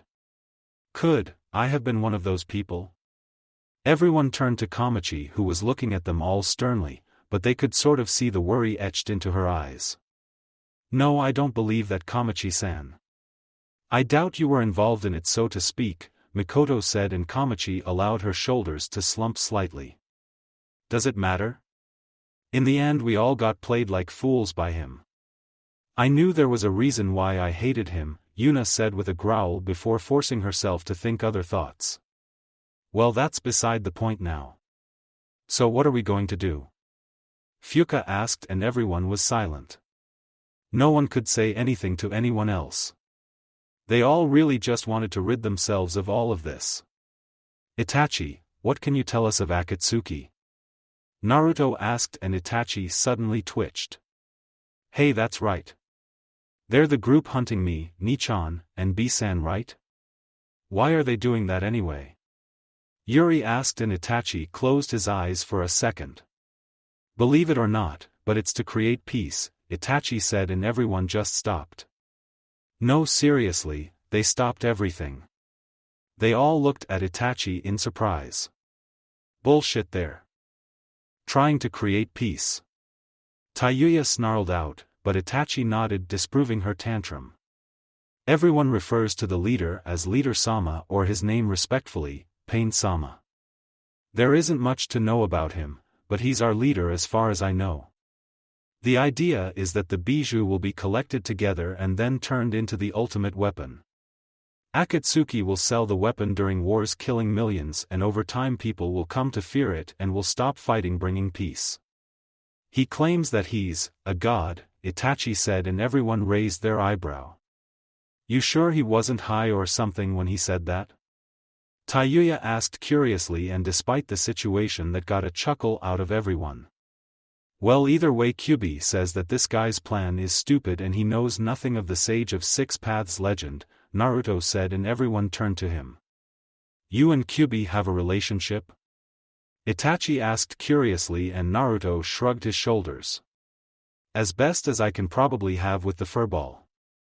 Plus he's saying that these guys are tampering with something much out of their control, Naruto said, and like she knew what he was talking about, Yuri nodded also. That's what Sanbai is telling me also. It's saying that their goal will be something to break the world apart and send it into the brink of chaos, Yuri said, and everyone stiffened. Why? What do they create when they are brought together? They form the Jubi, Yuri and Naruto said at the same time, and everyone turned to each other. 10 tails? How strong would that be? Kamachi asked, and Naruto looked up at the ceiling. So strong that even Kyubi by himself wouldn't stand a chance against it. Part of it is because he says that half of his power was sealed, but since being converted into Honshu by me and Shin, then he's felt even stronger than when he had the other half of his chakra. However, he says that he pales in comparison to the Jubi, as does the rest of Akatsuki in trying to attempt the damnation of the world, Naruto said, and everyone shuddered at such a thought. That being said, Akatsuki was anxious to retrieve the other half of the Sanbai, so they will be going after Yuri-san. With who I don't know, but she will have to work hard, Itachi said, and Yuri grinned. Well, that's not a problem. Isabu-chan and I can't be beat when we team up. I can already go to 2 tails without losing myself. Yuri said proudly.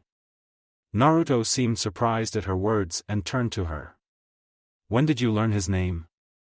Naruto asked, and Yuri smiled. Oh, through a little argument we had.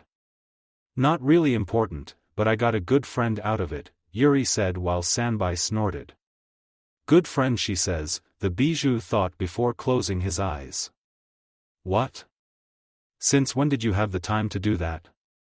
Yura asked, surprised, while Yuri smiled, stood up, and sauntered over to Naruto and laid in his lap. Well, I have just the most amazing teacher in the world. He's also sexy looking. A definite plus, Yuri said with a thumbs up while Naruto rubbed his head. Yura and Kushina's eyebrows twitched before they pouted while Mikoto and the others chuckled. Soon everyone was sort of back to their usual moods while Itachi leaned back. Excluding myself, there are 5 other left. They are Pain-sama, Kisame, Tobi, Konan-san, and Zetsu. Each of them is in a class on their own, Itachi said while Naruto nodded slowly. So did Yuri before Itachi turned to Naruto. However, there is one thing that I can tell you about Pain, Itachi said, and everyone listened intently as they nodded their heads. He is an Uzumaki, Itachi spoke, and if what they learned last night wasn't enough, that just sent everyone else overboard. One day later, Kumogakure, here are those reports on Konoha's information about Akatsuki, but with their numbers dwindling then it also means that they are getting desperate. Reikage-sama, sure said while A frowned. If that's the case then that means they will be sending out their most powerful members now to capture B-sama, Mabui said looking down at the papers. Very well Mabui, take these documents to the council room. I'll be there immediately, A said, and Mabui bowed. Hi, Mabui said before she quickly walked off and exited the room leaving Sure and A alone. So how is it? A asked and Sure turned around. How is what, Reikage-sama? Sure asked, though A pretended not to notice the small grin plastered on his Jonin's face. You know what I'm talking about, A said, and Sure nodded his head. Hi, it's one of the greatest feelings in the world, Reikage-sama. I've never had a family like this before. It's refreshing, Sure said, and A just nodded his bulky head before waving for Sure to leave. The blonde quickly turned on his heel and left, closing the door, and that's when he noticed Samui, Karui, and Omoi. Haven't seen you around for a while, Samui said, and Sure just shrugged his shoulders. I've been busy, Sure said, and Samui nodded her head slightly. Sure could see Karui looked just a little meek and quiet today. He wondered what the problem was before Samui cleared her throat. We got our tests back today. It's been confirmed. Myself, Omoi, Karui, and Atsui, we're all Uzumaki. It seems that myself and Atsui are strongly related to you and Naruto-san, enough to be called cousins. Omoi is a long-distance cousin. Karui, she is strongly related to Kamachi-san since Kamachi-san's blood was taken before she left Kumogakure, Samui said, and Sure widened his eyes. Normally I thought you guys would be more happy than this, Sure said, and everyone glanced to each other. Well, it's not that we're not happy. It's just, what are we supposed to do now?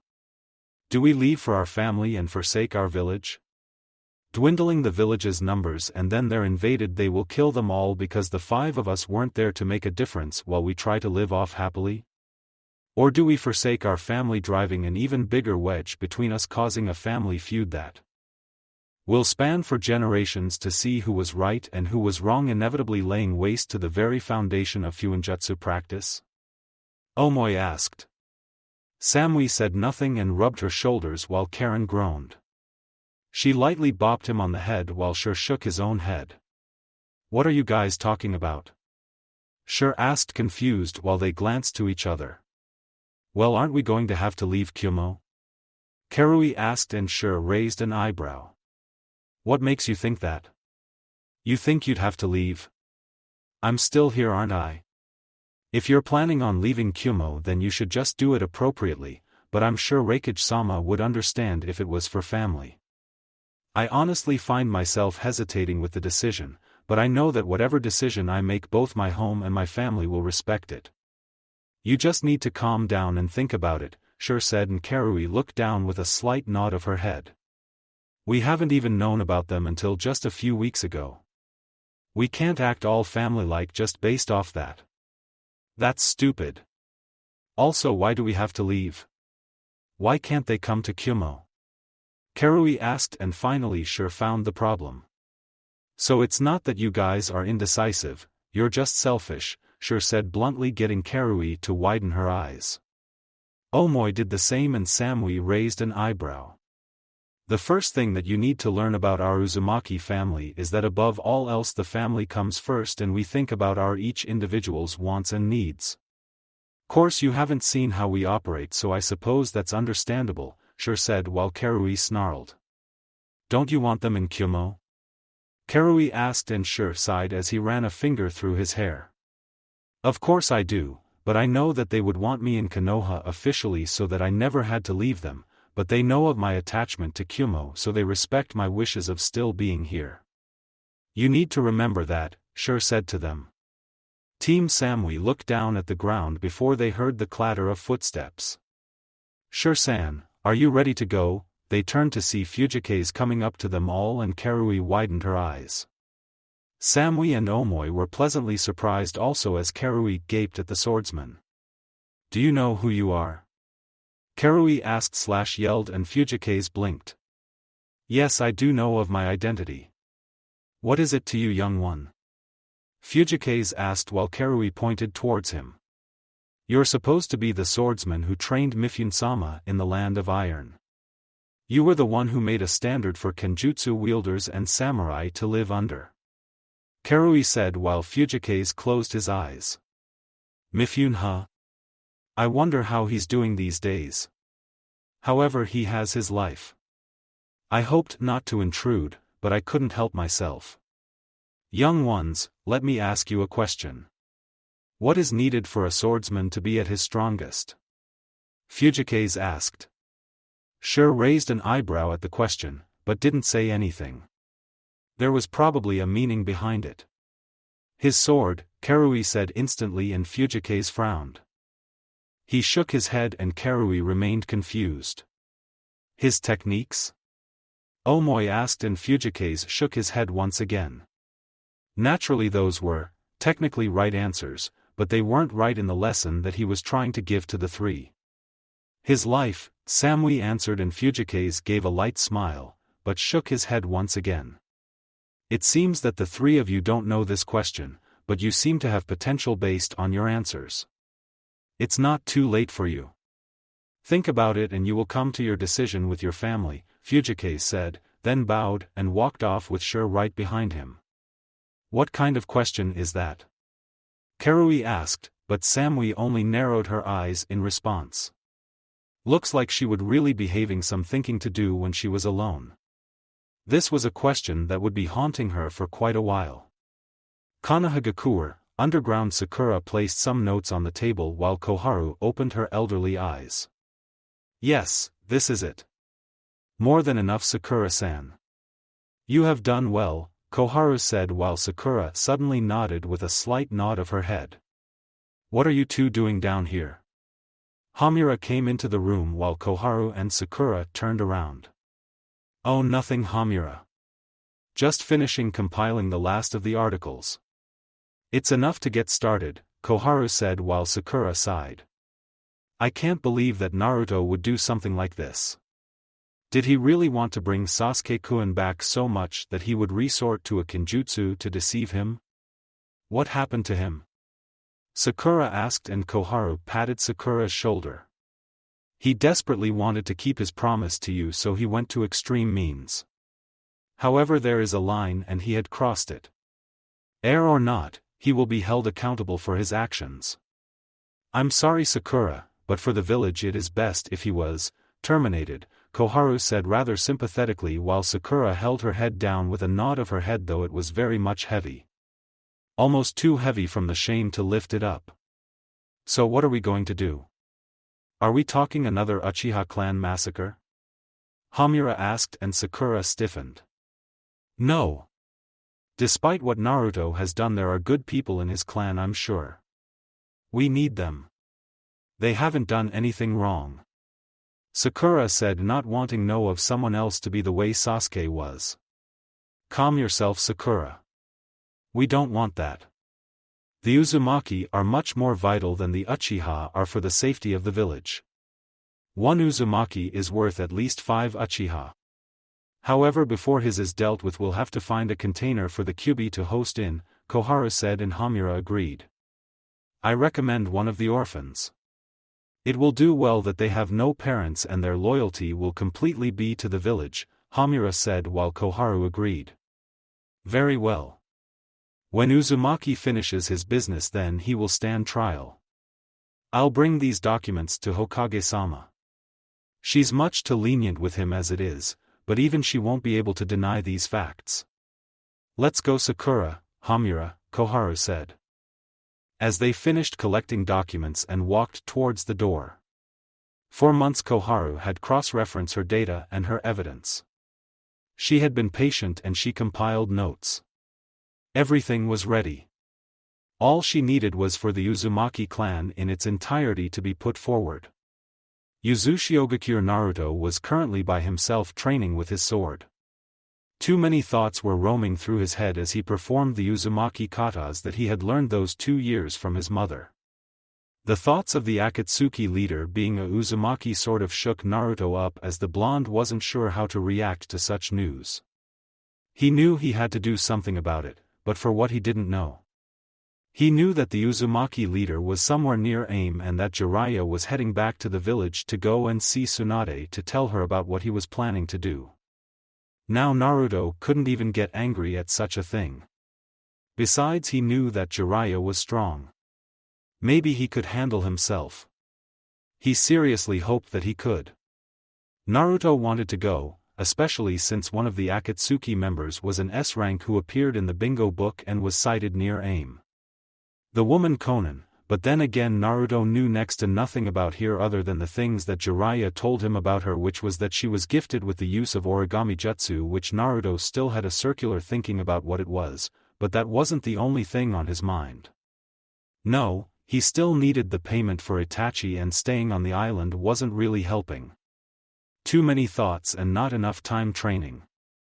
However, one of the reasons that Naruto was out here was because Shin, late last night, said that he had something of vital importance to speak with Naruto about, and Naruto was currently waiting for his summon. You seem uneasy, Naruto shrieked and turned around to see Shin looking down at him with his arms folded and that same demonic stare as usual. His white robe and purple arms were still the same as Naruto remembered them. How many times have I told you not to do that? Naruto growled out while the Shinigami narrowed his eyes.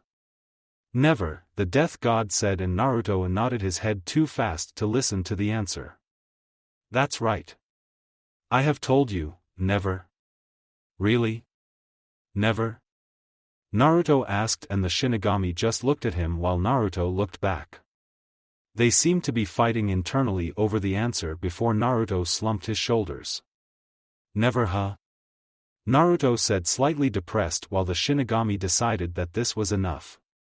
We're moving along from this, Shikio. It is time for you to take on more responsibilities, not only towards you summons, but also towards the spirit realm, Shin said, and Naruto titled his head to the side. I'm okay, and how do I do that?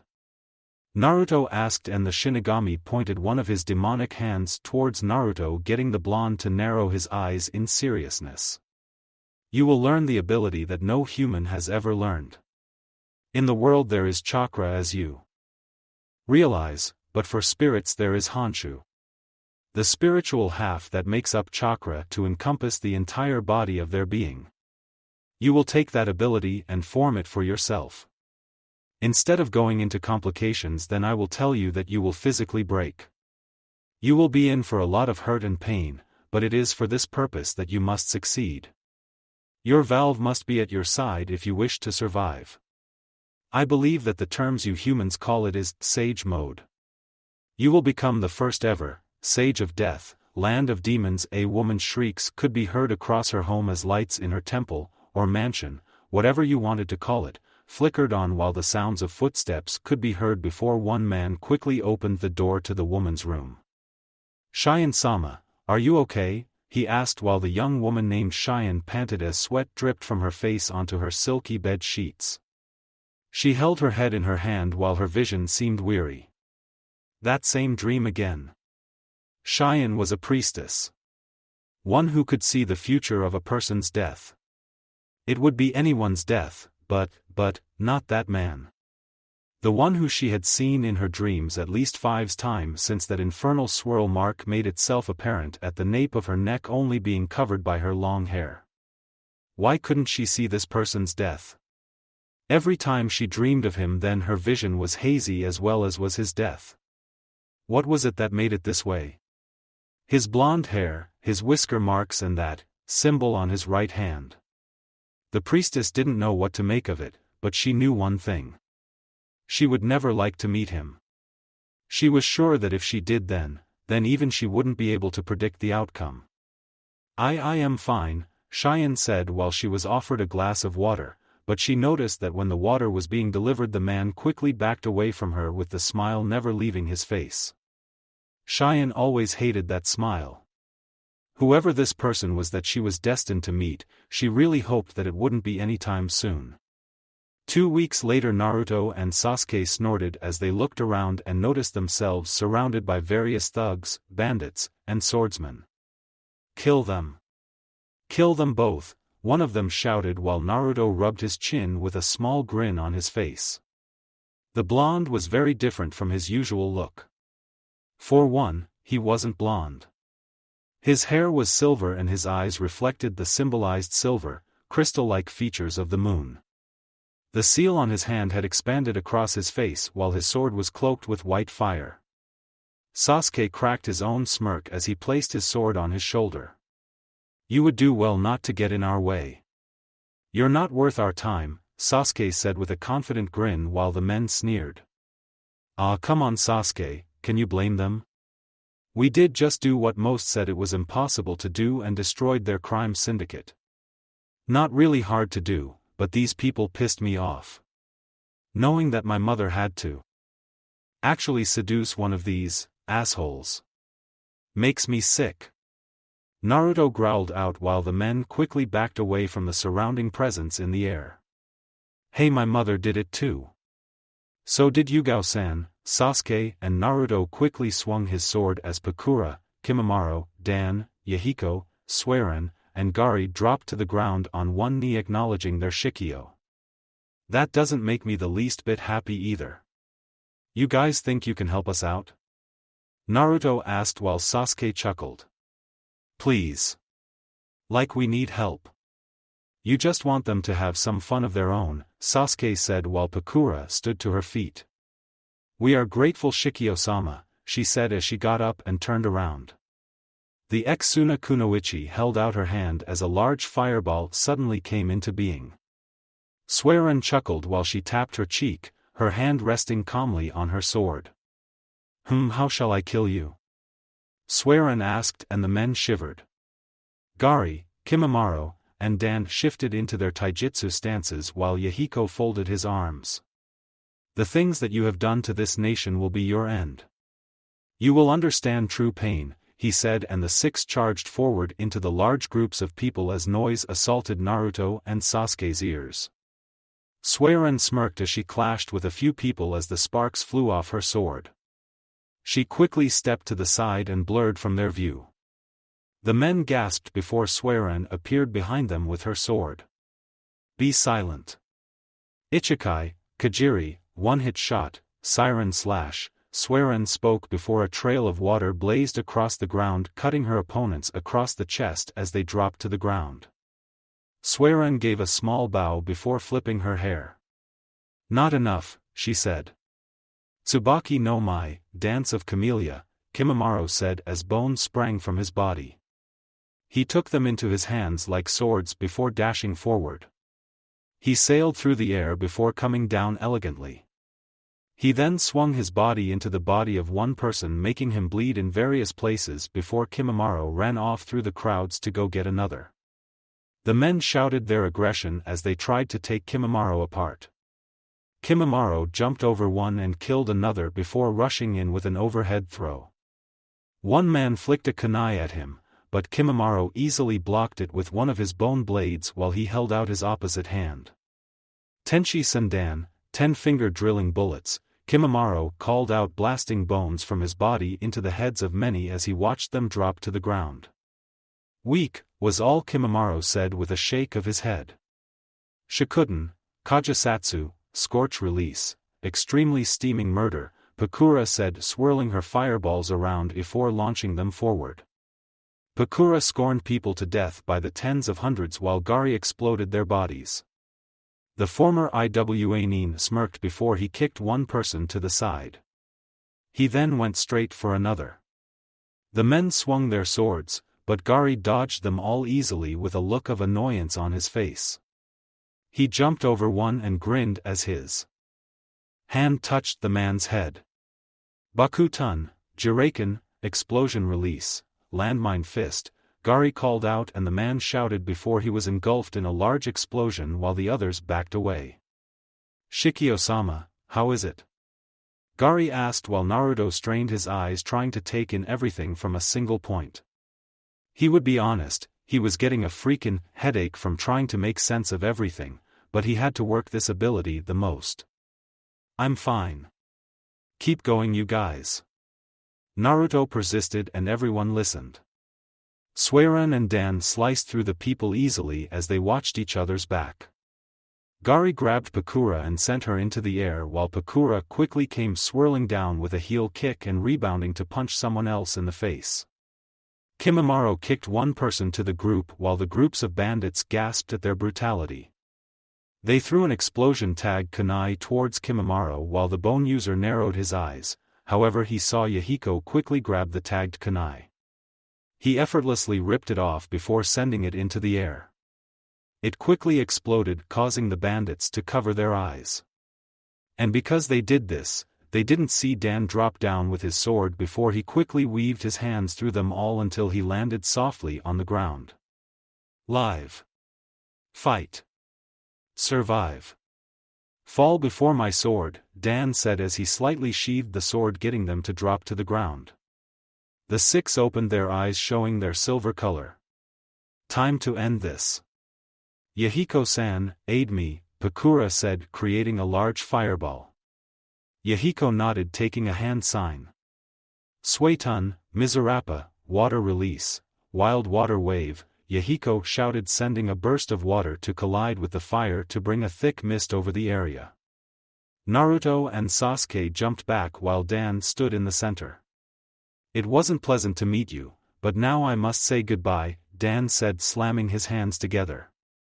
Raitun, Setsudan Erasure no Jutsu, lightning release, severing storms technique, Dan hollered as lightning poured from his body before it went into the misty clouds and the screams of many men could be heard as the lightning gave a spectacular show to Naruto and Sasuke.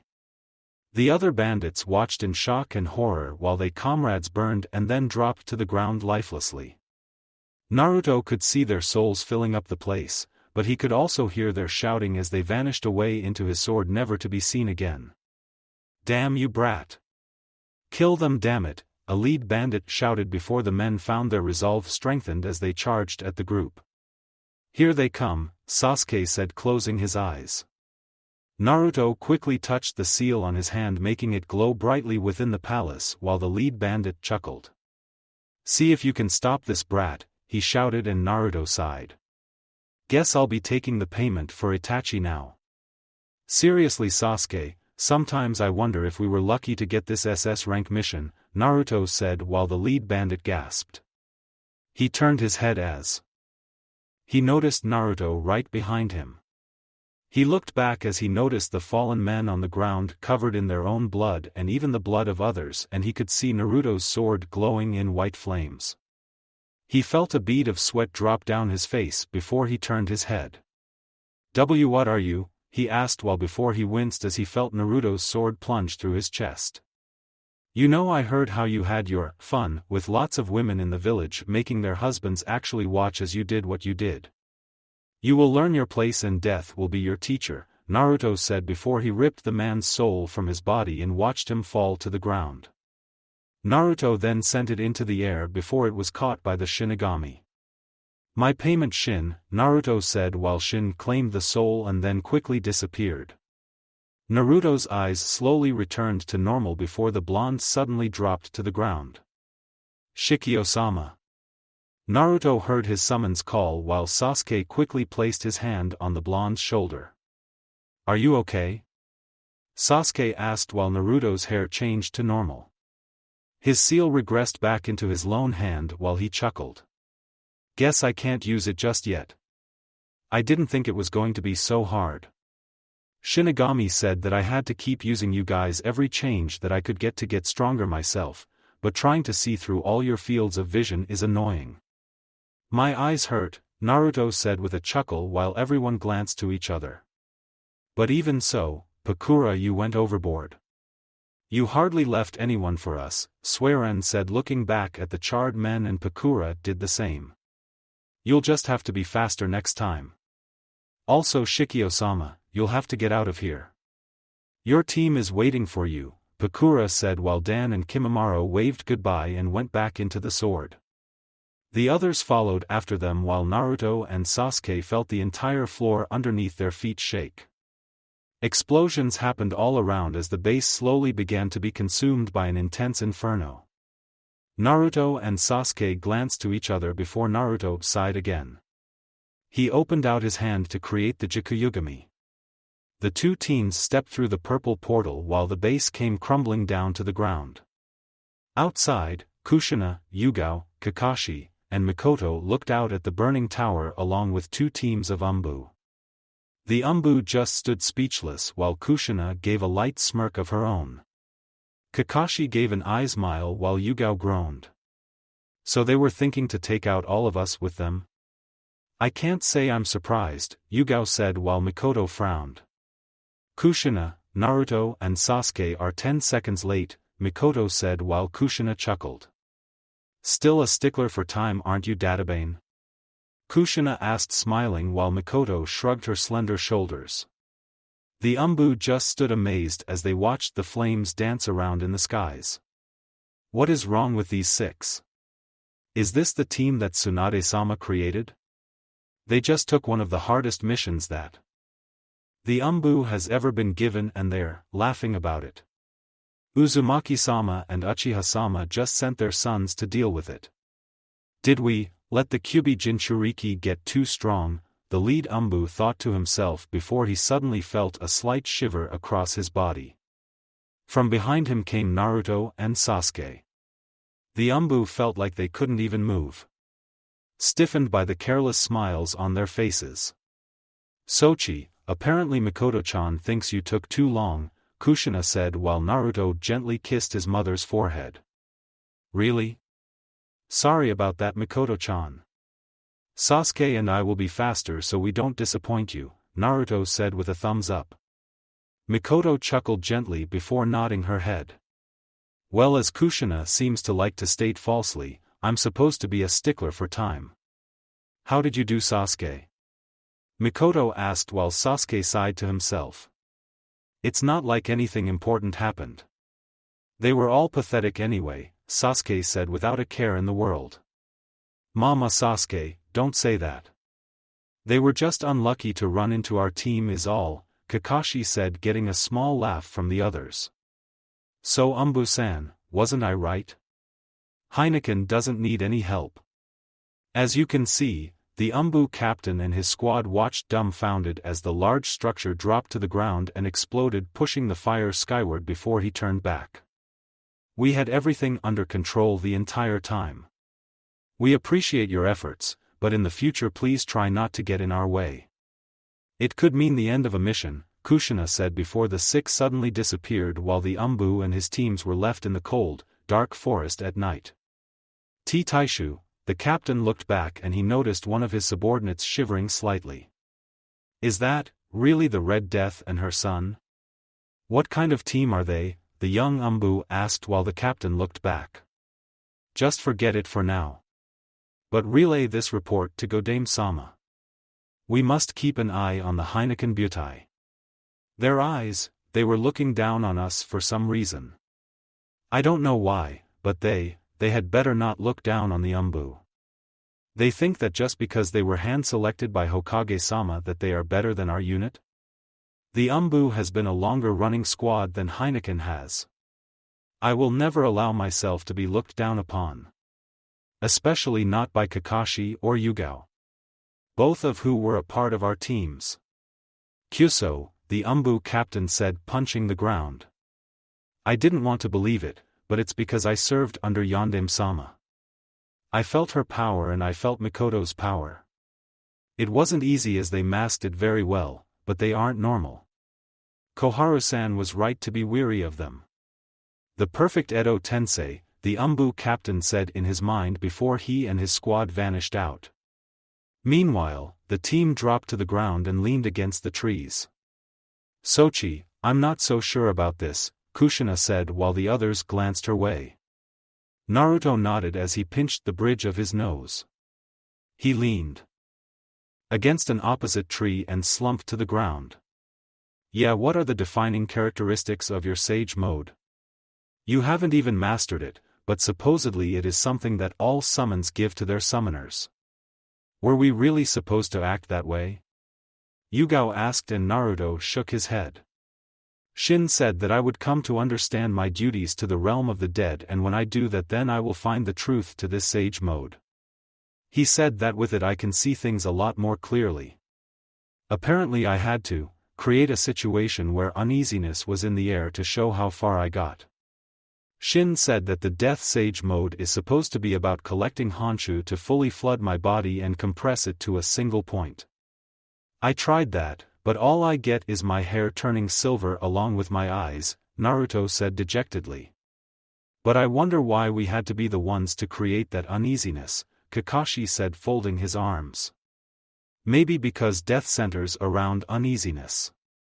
If Naruto-san is going to be having the Shinigami at his side, then there will come a time where he can't be uncomfortable with death to not do what needs to be done, Yugao theorized.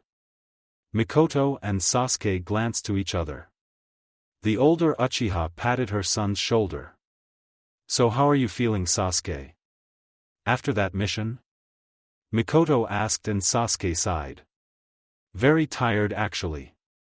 It took more chakra than I was willing to admit then, Sasuke said leaning against the ground while Mikoto sighed sadly before sitting next to her son.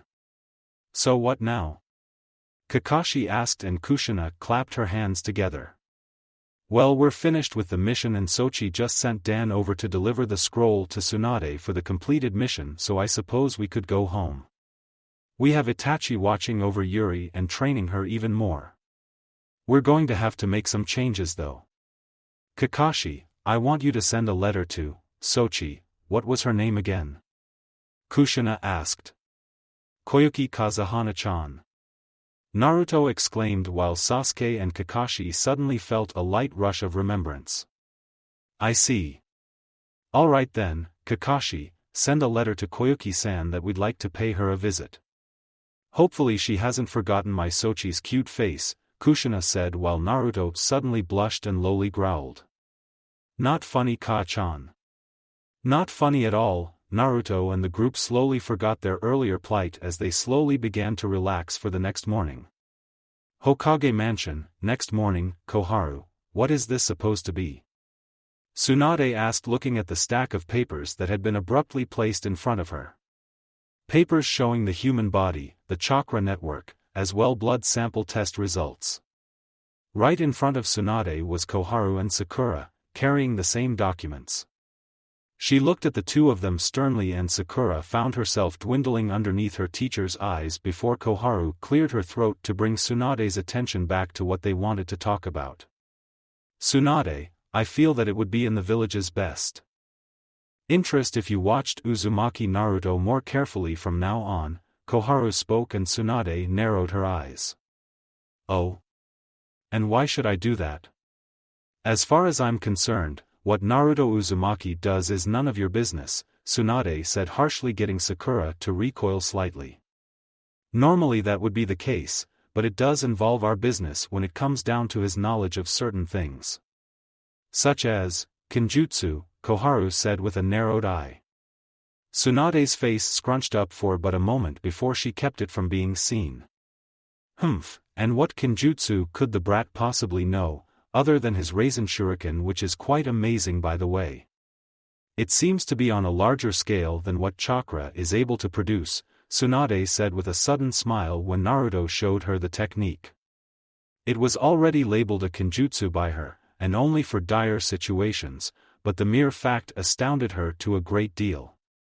That is exactly what's concerning. Tsunade's smile left her face as she stared at Koharu while Sakura looked between the two of them, still feeling uneasy.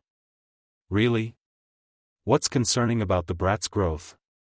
Tsunade asked, and Koharu placed a paper down calmly and withdrew her hand. Okay, fine, Tsunade would indulge these two a little. She didn't know what the point of all of this was, but she might as well find out. Taking the paper, Tsunade read across its lines for a few seconds that would enable her to think a little more rationally. Once she was done, Tsunade placed the paper down to the table. What is this? Tsunade asked, and Sakura walked up. Tsunade-sama, you know of the reports of tampered graves over the year. There was even a report of Asuma-san's grave being tampered with, and it wasn't by us, Sakura said, and Tsunade then proceeded to laugh. You both think Naruto would go to grave robbing? Sakura, I thought you knew your own teammate better than that, Tsunade said, placing her head in one of her hands. Tsunade, be serious here. The graves for Mikoto Uchiha, Hinako Hyuga, Yuna Uchiha and Dan Kato have been disturbed. There aren't any corpses there. Hiruzen was our sandaime, and I don't think that there was a mission so difficult that he couldn't inform the council of it. You're too trusting of Naruto Uzumaki's word. We know Kushina Uzumaki died and we know how she's back, Koharu said while Sakura nodded firmly. Tsunade clenched her hands, but refrained from taking any action just yet. Tsunade-sama, this isn't Naruto. I didn't think his promise would take him this far. To actually use the Edo Tensei, Sakura said, and soon silence reigned in the office. Tsunade stared at them both blankly while they allowed that knowledge to seep in. Honestly, when Tsunade had found out Mikoto was alive, she really had been serious about getting off the sake. She knew that if she was going to even comprehend this, then she would have to let it go. She knew that made Shizen ecstatic. Since then Tsunade had been more productive, but what they just said seriously made her want to start, but she wouldn't. No, she'd just settle for laughing. Sakura and Koharu watched as Tsunade clutched her stomach while the tears fell from her eyes. Seriously? You think the brat would use an Edo Tensei? You really must be mistaking him for my bastard teammate, Orochimaru. The brat would never do that, Sakura. Honestly, what's the matter with you? I'd smack you over the head, but that might make it worse, Tsunade said, and Sakura blushed in embarrassment while Koharu merely had enough of this. Tsunade Senju, Koharu spoke, and Tsunade instantly stopped laughing. She looked up at Koharu to see the councilwoman stealing her eyes at her. You do well to remember who you're addressing with that tone, councilwoman Koharu. I can just as readily take away your position as Sarutobi-sensei gave it to you, Tsunade said, but Koharu ignored the threat for the option of continued talking. So, Tsunade straightened up and glared while she folded her arms. Over the 2 years that Naruto Uzumaki has been gone from the village, I believe that he came to see that he wouldn't be able to bring Uchiha Sasuke back forcefully without the power of the Kyuubi, and knowing that he would never break a promise to Sakura, he decided to give Uchiha Sasuke the incentive to stay. As you can see, Uchiha Mikoto and Uchiha Yuna are back. His mother, and a way for Uchiha Sasuke to revive his clan, Koharu said while Sakura stiffened. She then remembered how Sasuke acted around Yuna, as well as that kiss to the cheek she'd seen her give Sasuke. Sakura suddenly grimaced while her eyebrow twitched. What? But they're cousins. That's sick. Sakura said while Tsunade rolled her eyes. If she thought that was sick, just wait until she figured out the Uzumaki clan head and clan heir were together. Yep, Tsunade knew, and quite frankly she really didn't give a fuck. I would almost be inclined to agree, Sakura-san, but for different reasons. I don't know how, but some way Uzumaki Naruto got information and found out about it. Who knows the number of sacrifices he's used to try and come to this result. It's clear that we've underestimated him for far too long, Koharu said, growling while Tsunade sighed. It was so sound a theory that the only way Tsunade knew the truth was because Naruto had shown her the contract that he had, as well as the proof behind it. It is the only logical explanation, Koharu said, and Tsunade snorted. Okay, So supposing that Naruto did do this, then do you really think that Mikoto, Kushina, or even Hinako wouldn't have told me about such things? Do you really expect me to believe that? Tsunade asked while Koharu smiled. And that is why it's dubbed the perfect Edo Tensei. As far as we know, an Edo Tensei resurrected person is unable to bear children, but Hinako seems to make this possible. This seems to be a product of his work, which leads me to suggest that these bodies are kept around to the utmost of their usage. I honestly can't explain why, but you would have to at least acknowledge that something is going on here, Koharu said while Tsunade sighed once again for the umpteenth time. Sake would be good right now. Who was she kidding? The reality after she drunk herself down would be an even bigger headache on top of the alcohol. Man, if it isn't one thing, it's another. Don't think I still haven't forgotten what I learned a few months ago, Koharu. I still haven't forgiven you, Tsunade said while Koharu widened her eyes. There was nothing between myself and Dan Kato. Koharu protested heatedly while Tsunade just shook her head. Yeah, sure, whatever the hell you say, Koharu. Alright, I've heard you and I'll take this into account, but you'd better watch yourself. You're not in charge of the Shinobi, I am, and I will not have you stirring up trouble on some personal vendetta of yours, Tsunade said before everyone heard a tap on the window. They all looked at they noticed nothing, but the wind howling outside. Tsunade narrowed her eyes before standing to her feet. Alright then, both of you get out. I'm busy and I need to look this information over. Shizune, escort them out. Tsunade called and Shizune quickly came through the door wanting Koharu and Sakura to leave, which they quickly, and quietly did, without any complaints. Koharu glanced back to Tsunade with a curious gaze until she just shook her head and walked off, leaving the Godame Hokage alone. Seeing that the coast was clear, Tsunade opened the window and a rush of wind suddenly filled the room as Dan dropped to the ground. Yotsu-chan, Dan said with the same familiar grin while Tsunade just grumbled to herself. This is all your fault, you know, Tsunade said, leaning into the chair while Dan blinked and tilted his head to the side. That would be, what now? Dan asked, seemingly confused, but Tsunade could see the lone smile on his face that told her that he knew what she was talking about. Your damn prank is now coming to bite me in the ass, Dan. So, what do you have for me? Tsunade asked, and Dan placed a scroll on her desk. Tsunade looked at it before taking it into her hands while Dan looked out the window. Tsunade then furled up the scroll and placed it on the desk. So they finished their S-rank mission. Well, I can't really say that I'm surprised. I did form them after all, Tsunade said, beaming with pride while Dan's sweat dropped. And that's just supposed to mean anything? Dan asked himself before waving to Tsunade as he vanished out of sight, leaving her alone. Tsunade flew back into her chair and placed a hand over her eyes. No, Tsunade, no alcohol. You swore off that since all this started. Damn it. Yuzushiogakure, Katan, Gokakyu no Jutsu, Itachi said, sending a large fireball roaring through the ground towards Yuri while the young Uzumaki quickly snarled, her two tails thrashing around violently while her red, slitted eyes narrowed. Suetun, Suijin Hiki, Yuri shouted, exploding the water. To cover her body as the fire mixed with it, creating a thick mist.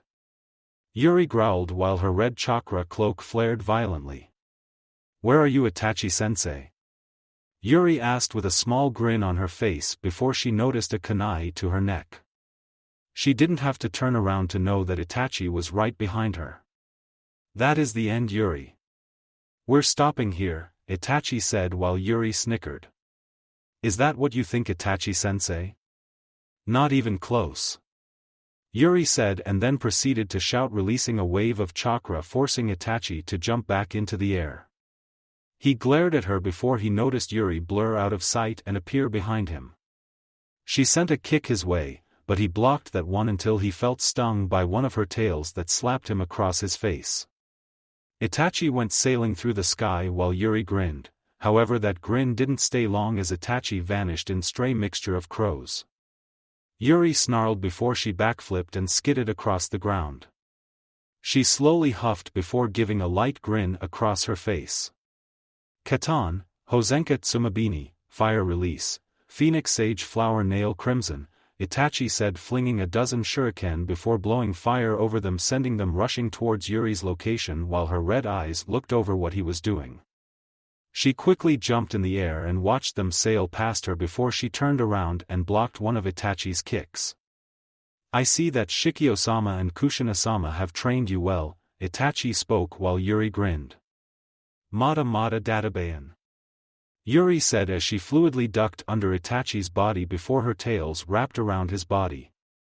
Her first tail tied his legs and her second tied his hands. Yuri quickly grunted before she sent them both spiraling down to the ground while Itachi narrowed his eyes. The front lotus? You learned this? Itachi asked while Yuri nodded. That's right, and I think this is gonna hurt you, a lot more than it's going to hurt me. Yuri said as they quickly slammed into ground in a small crater bringing up dust. Yuri slid across the moist ground while looking up to see Itachi's body sticking out of said ground. She smiled while she scratched her cheek. You can stop with the faking now. I know I didn't get you, Yuri said calmly as she watched Itachi's body fade into an array of crows. Yuri just nodded and quickly her chakra cloak receded before she turned and noticed Itachi sitting on a tree branch. Itachi just jumped down while Yuri stood to her feet. By this time you should already be high Chunin if that. Why aren't you taking the Chunin exams? Itachi asked while Yuri shrugged her shoulders. Well, I don't really care about ranks or whatever the hell the rest of that is. I just want to get stronger for my family. Nothing more, nothing less, Yuri said while Itachi raised an eyebrow. What about Konoha? Itachi asked and Yuri paused. Did she even really have someone in Konoha? Other than the Hyuga clan there wasn't anyone that she particularly associated herself with. In their eyes she was still a genin, but the looks she got from a few people crept her out. She had kept that to herself because she didn't want to start anything. Itachi could see that look on her face, but chose to leave it alone. He'd notify Naruto and Kushina about it later. I guess Konoha is alright. Nothing bad, nothing good for me, Yuri said, shrugging her shoulders once again while Itachi merely nodded slightly. Soon the two heard footsteps as they turned to see Rin and Haku along the dirt road coming over to them in the training ground for Uzushio. Is something the matter? Itachi asked while Rin scratched her cheek. No, not really. It's just that it's been 2 weeks since Shikio-sama and his team left on their mission, so I think it's time we gather the Uzumaki and have them test Yuri-chan. Shikio-sama asked for us to remind you in the event that they were not back in those 2 weeks, Rin said, and Itachi slowly nodded. Wait, testing for what? Am I going to be Chunin? Yuri asked. She would have denied the rank merely because she didn't want it. Well, yes and no, Yuri-chan. You're going to test for the rank of Fuinjutsu Adept. Those are Chunin-level Fuinjutsu users or higher. Shikio-sama and Kushina-sama believe you're ready. Naturally, under the supervision of Risa-san, Taiyuya-san has become a Fuinjutsu specialist, which, if I remember correctly, is a person recognized to teach Fuinjutsu to anyone else after having had time in their craft. Yuri-san is doing it as well, Rin said, and Yuri's eyebrow twitched. What about Guren Nizan or Fukanichan? Yuri asked and Rin gently smiled. Fuka-san is already a Fuinjutsu specialist. Guren-san is somewhere between a specialist and expert rank, so we'll just call her a special expert in the rank of Fuinjutsu. Yukimaru-kun's going to become a novice, Rin said while Yuri just slowly nodded. So, what rank is Risa Abakan? Yuri asked, for some reason scared to know. Rin sighed while she sweat dropped. Risa-san is a 5th-degree Master Fuinjutsu user, Rin said, only know that because Risa and Kushina had told her to go over the rules of official Uzumaki ruling for their little exercises. She noticed Yuri shrink underneath those words. The young Uzumaki wasn't sure how strong that was supposed to be, but it sounded amazing, in every aspect of the word. So how do I become that strong? Yuri asked excitedly. Rin and Haku glanced to each other, but Itachi cut them off from being able to speak with his own words. It takes a lot of time, effort, and creativity. Another thing the Uzumaki were known for was their creativity and their connection to the spiritual aspects of the world. The other half of a person's chakra. They were increasingly adept in it, and if you wish to be that strong then you must continue to practice, Itachi instructed, and Yuri gave a firm nod before she noticed Haku take her hand. But now is the time to come back and eat, Haku said, and Yuri's stomach slowly grumbled. Before she agreed with that as well. All right. Just give me a second.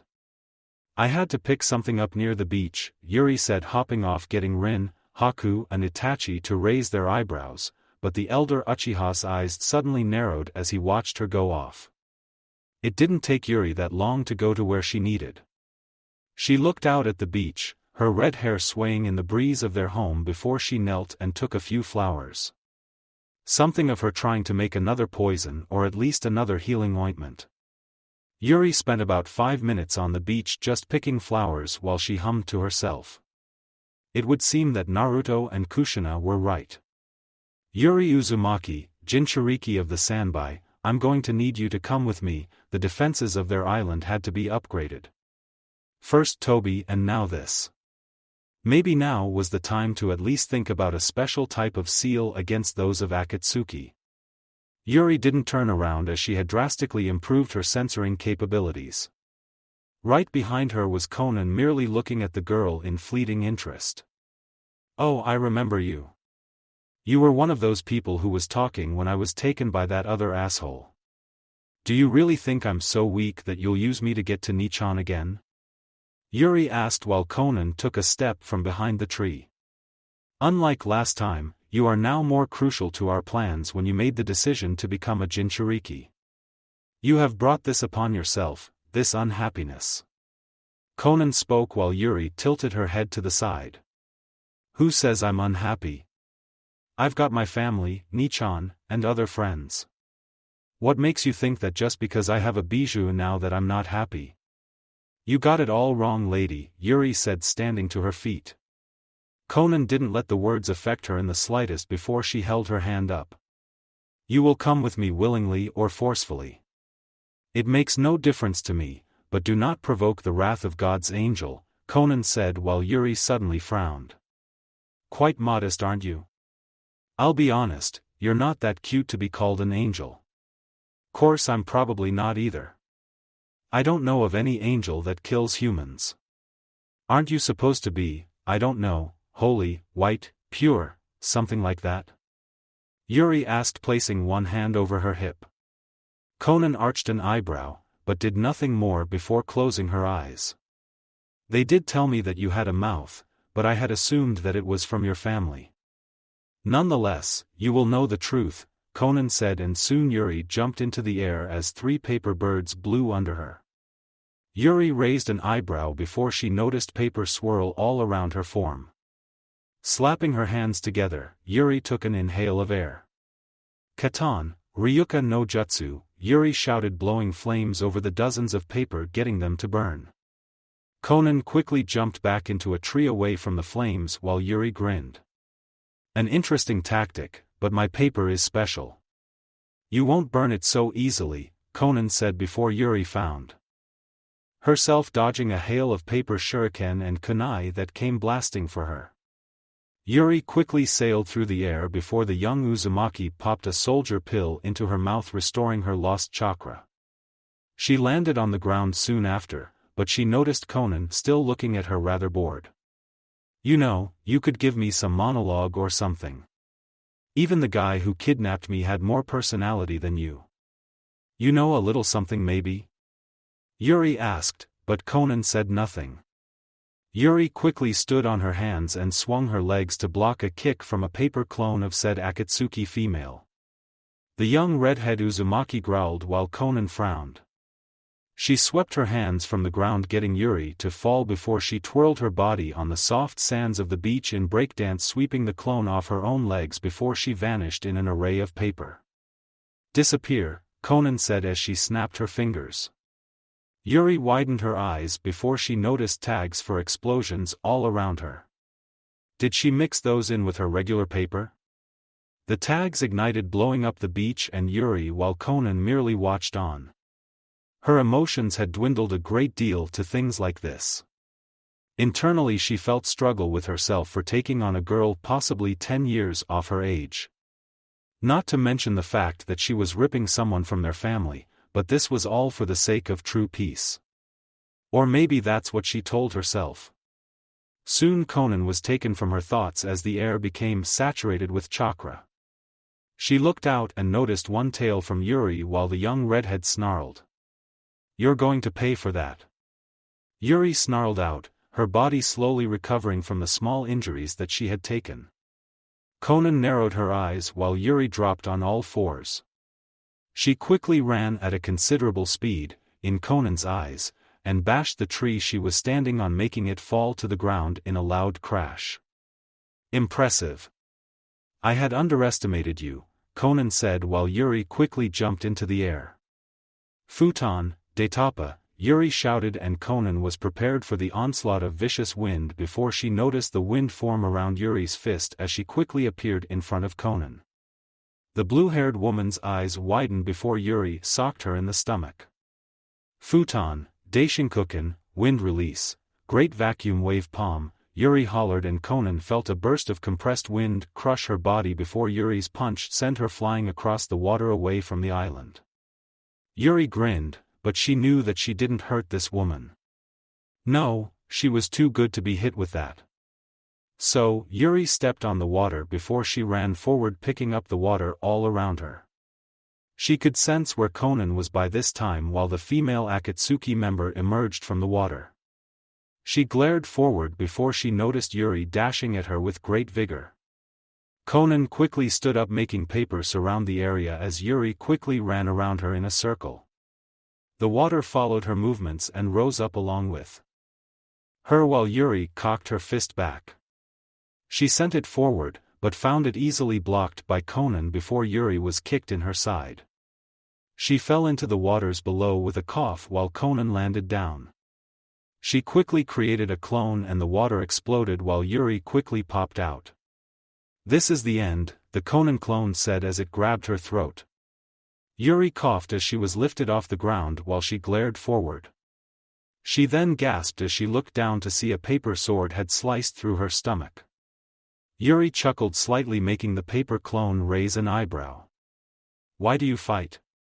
Yuri asked, and the question threw Conan off while she narrowed her eyes at the girl in front of her.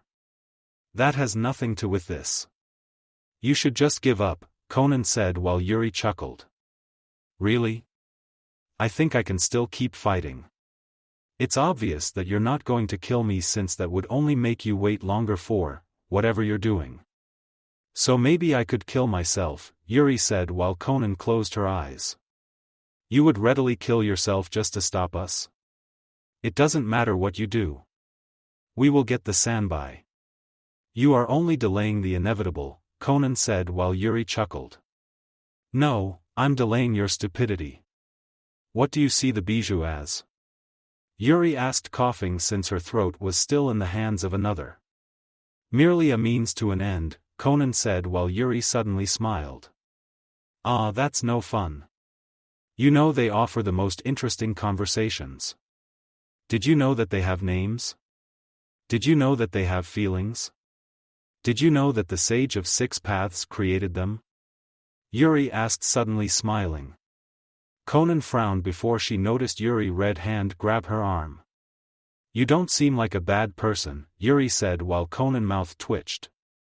"I'm here trespassing on your island, trying to kill you, and you say that I'm not a bad person?" Conan asked, and Yuri just suddenly smiled. "Yep, Databayan," Yuri said with a friendly smile while Conan frowned deeply. "You don't know me," Conan said, and proceeded to knee Yuri in the chin. Yuri went sailing through the air before she smirked. "Damn, I couldn't get closer." "Oh well," Yuri said before she exploded, surprising Conan while the woman jumped back. She landed on the water before she looked around at the deserted field. Did she really kill herself? Pain-sama won't like this, Konan said to herself. Yeah, right. Like I'd actually kill myself. I am not dying a virgin. Yuri's voice echoed, and if Konan wasn't Konan, then she would have had the decency to blush or at least look sheepish at those words. She looked down and noticed a large seal over the water. Konan widened her eyes before it exploded in a large scale of water while Yuri emerged from the waters below. She coughed before the bands that kept her hair in pigtails came apart, letting her hair fall to the ground. She chuckled while sticking her tongue out. You know she's not dead, right? Sanbai asked while Yuri snarled. You can't let me have anything, can you? Yuri asked before she looked up and noticed Konan glaring down at her. On her back were wings of paper, but the lower half of her body was gone entirely as she flew in the air. You are resourceful. I will leave a bouquet of flowers on your grave after you die, Konan said as she held her hand into the air. Nah, I'd really rather just get laid. You can keep the flowers, Yuri said before she placed a hand over her mouth. God, too much time with Fuka was really starting to work on her nerves. Before I kill you, I have to ask this, why did you say that I wasn't evil? Konan asked and Yuri shrugged her shoulders. No idea really. I can just see it in your eyes. You can try to hide it as much as you want, but Risabakan commented on my intuition skills and said that out of all of us Naruto and I were the best at discovering these types of things. You're a good person. I don't know what happened to you or what your plans are, but this isn't it, Yuri said, and Konan glared at her dangerously. And what would a mere child know about our plans? Konan asked while Yuri smiled. Well, for one it won't work, but other than that it's wrong, Yuri said like it wasn't that much of a big deal. We're trying to stop fighting. Trying to stop war, trying to stop all the pain and suffering that this world has to offer now, Konan spoke up while Yuri chuckled. Naruto and I told me something. The end doesn't justify the means. While you might think this is the right thing, it isn't. There are plenty of ways to go about peace, but killing someone who hasn't wronged you isn't it. If anything, it makes you a hypocrite, Yuri said, and suddenly she dodged a hail of kunai that slammed against the waters around her before she noticed large stacks of paper form into a single spear-shaped object. Yuri grimaced before Konan spoke. Fall. Shikigami no Mai, dance of the formula paper, Konan said before she flung it forward at an insane speed. Yuri's eyes focused on its speed before she backflipped across the water. She watched it appear in front of her and quickly prepared to block. Yuri gasped while she saw explosion tags over it. Yuri quickly jumped back, but she found her legs trapped by a whip of papers before it sent her under the water while Konan slapped her hands together. A booming explosion ensued underneath the ocean floor while Konan narrowed her eyes slightly. I did what was necessary, Konan spoke, closing her eyes. It was finally over and without much chakra lost on her. Now she just had to find the Sanbai Jinchuriki in all this water before she died of drowning. Fucking great. Konan landed to the water and performed a hand sign before she gasped. She wasn't given even a second beyond that as she felt herself pulled underneath the water. Konan growled as she looked to see a long red arm swinging her around before slamming her into the rocks. Ha! How do you like that? Yuri asked mentally while she grinned. She quickly went to her second tail before using them both to propel forward while Konan emerged from the rocks. She glared at Yuri while the Uzumaki girl smiled. She quickly opened her mouth and Konan was forced to block a shot of compressed water that slammed against her soggy paper. This wasn't good. She had to get out of here. This girl is becoming an annoyance, Konan thought to herself before she noticed Yuri roar, sending a booming wave of water through the water. Konan quickly pushed her chakra into her legs and shot forward to get to the surface while Yuri smiled. Sorry, but you're in my domain now. Yuri smirked, blasting for Konan. She quickly let out a punch and then slammed Konan in the chest. The woman coughed while Yuri grinned, but she seemed greatly annoyed once Conan vanished in more paper. Damn it, enough with the paper already. They quickly began to spread before they wrapped around her face. Yuri widened her eyes before she found herself asphyxiating while Conan held up a hand sign. Yuri gasped as a chilling feeling of lightning coursed through her body, knocking her out and sucking away her chakra. She fell through the water while her cloak left her. Conan grabbed her arm and swam forward, emerging from the water with a cough before she flung Yuri out as well. Conan looked at her unconscious form before shaking her head. "Looks like you were wrong about me," Conan said before paper started to surround Yuri's form. However, Conan looked very surprised when she noticed Yuri's body dispel in dozens of crows. Conan frowned deeply now. She was very, very, very close to trying to blow herself, Yuri, and her interloper all to hell. Conan turned around and she noticed Itachi holding in his arms. "Itachi, you're supposed to be dead," Conan said, trying not to sound so surprised, but Itachi read through the lines well. "It was too long since Yuri was gone and we could hear the explosions happening. You should leave. Shikio-sama will be very angry with you if he finds out that you've been here attacking his family," Itachi said while Conan shook her head. "Either you hand her over or I kill you and take her from you. It's obvious that you're back by some unknown way, but now you're an enemy of Akatsuki and you will be treated as such," Conan said while Itachi's eyes never left hers.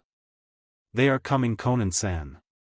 The entire family is coming over here and even your skills aren't able to handle Risa-san. Even you know how strong she was. If you don't want that, then I would suggest that you get out of here," Itachi told her, and Conan didn't let it affect her very much. "I am God's angel. I cannot be defeated by her so easily," Conan said, and Itachi turned back as he noticed a large purple portal come from behind Conan. Itachi sighed and turned around.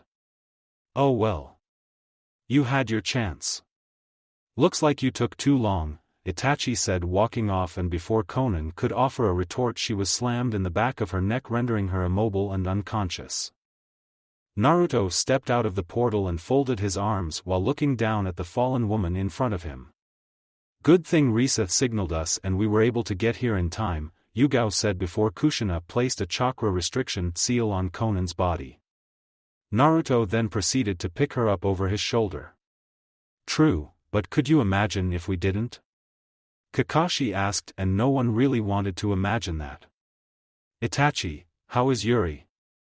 Naruto asked, and Itachi nodded obediently. "She is hurt, but she will be fine. We had training before she was attacked, so I'm sure that she was tired already before fighting.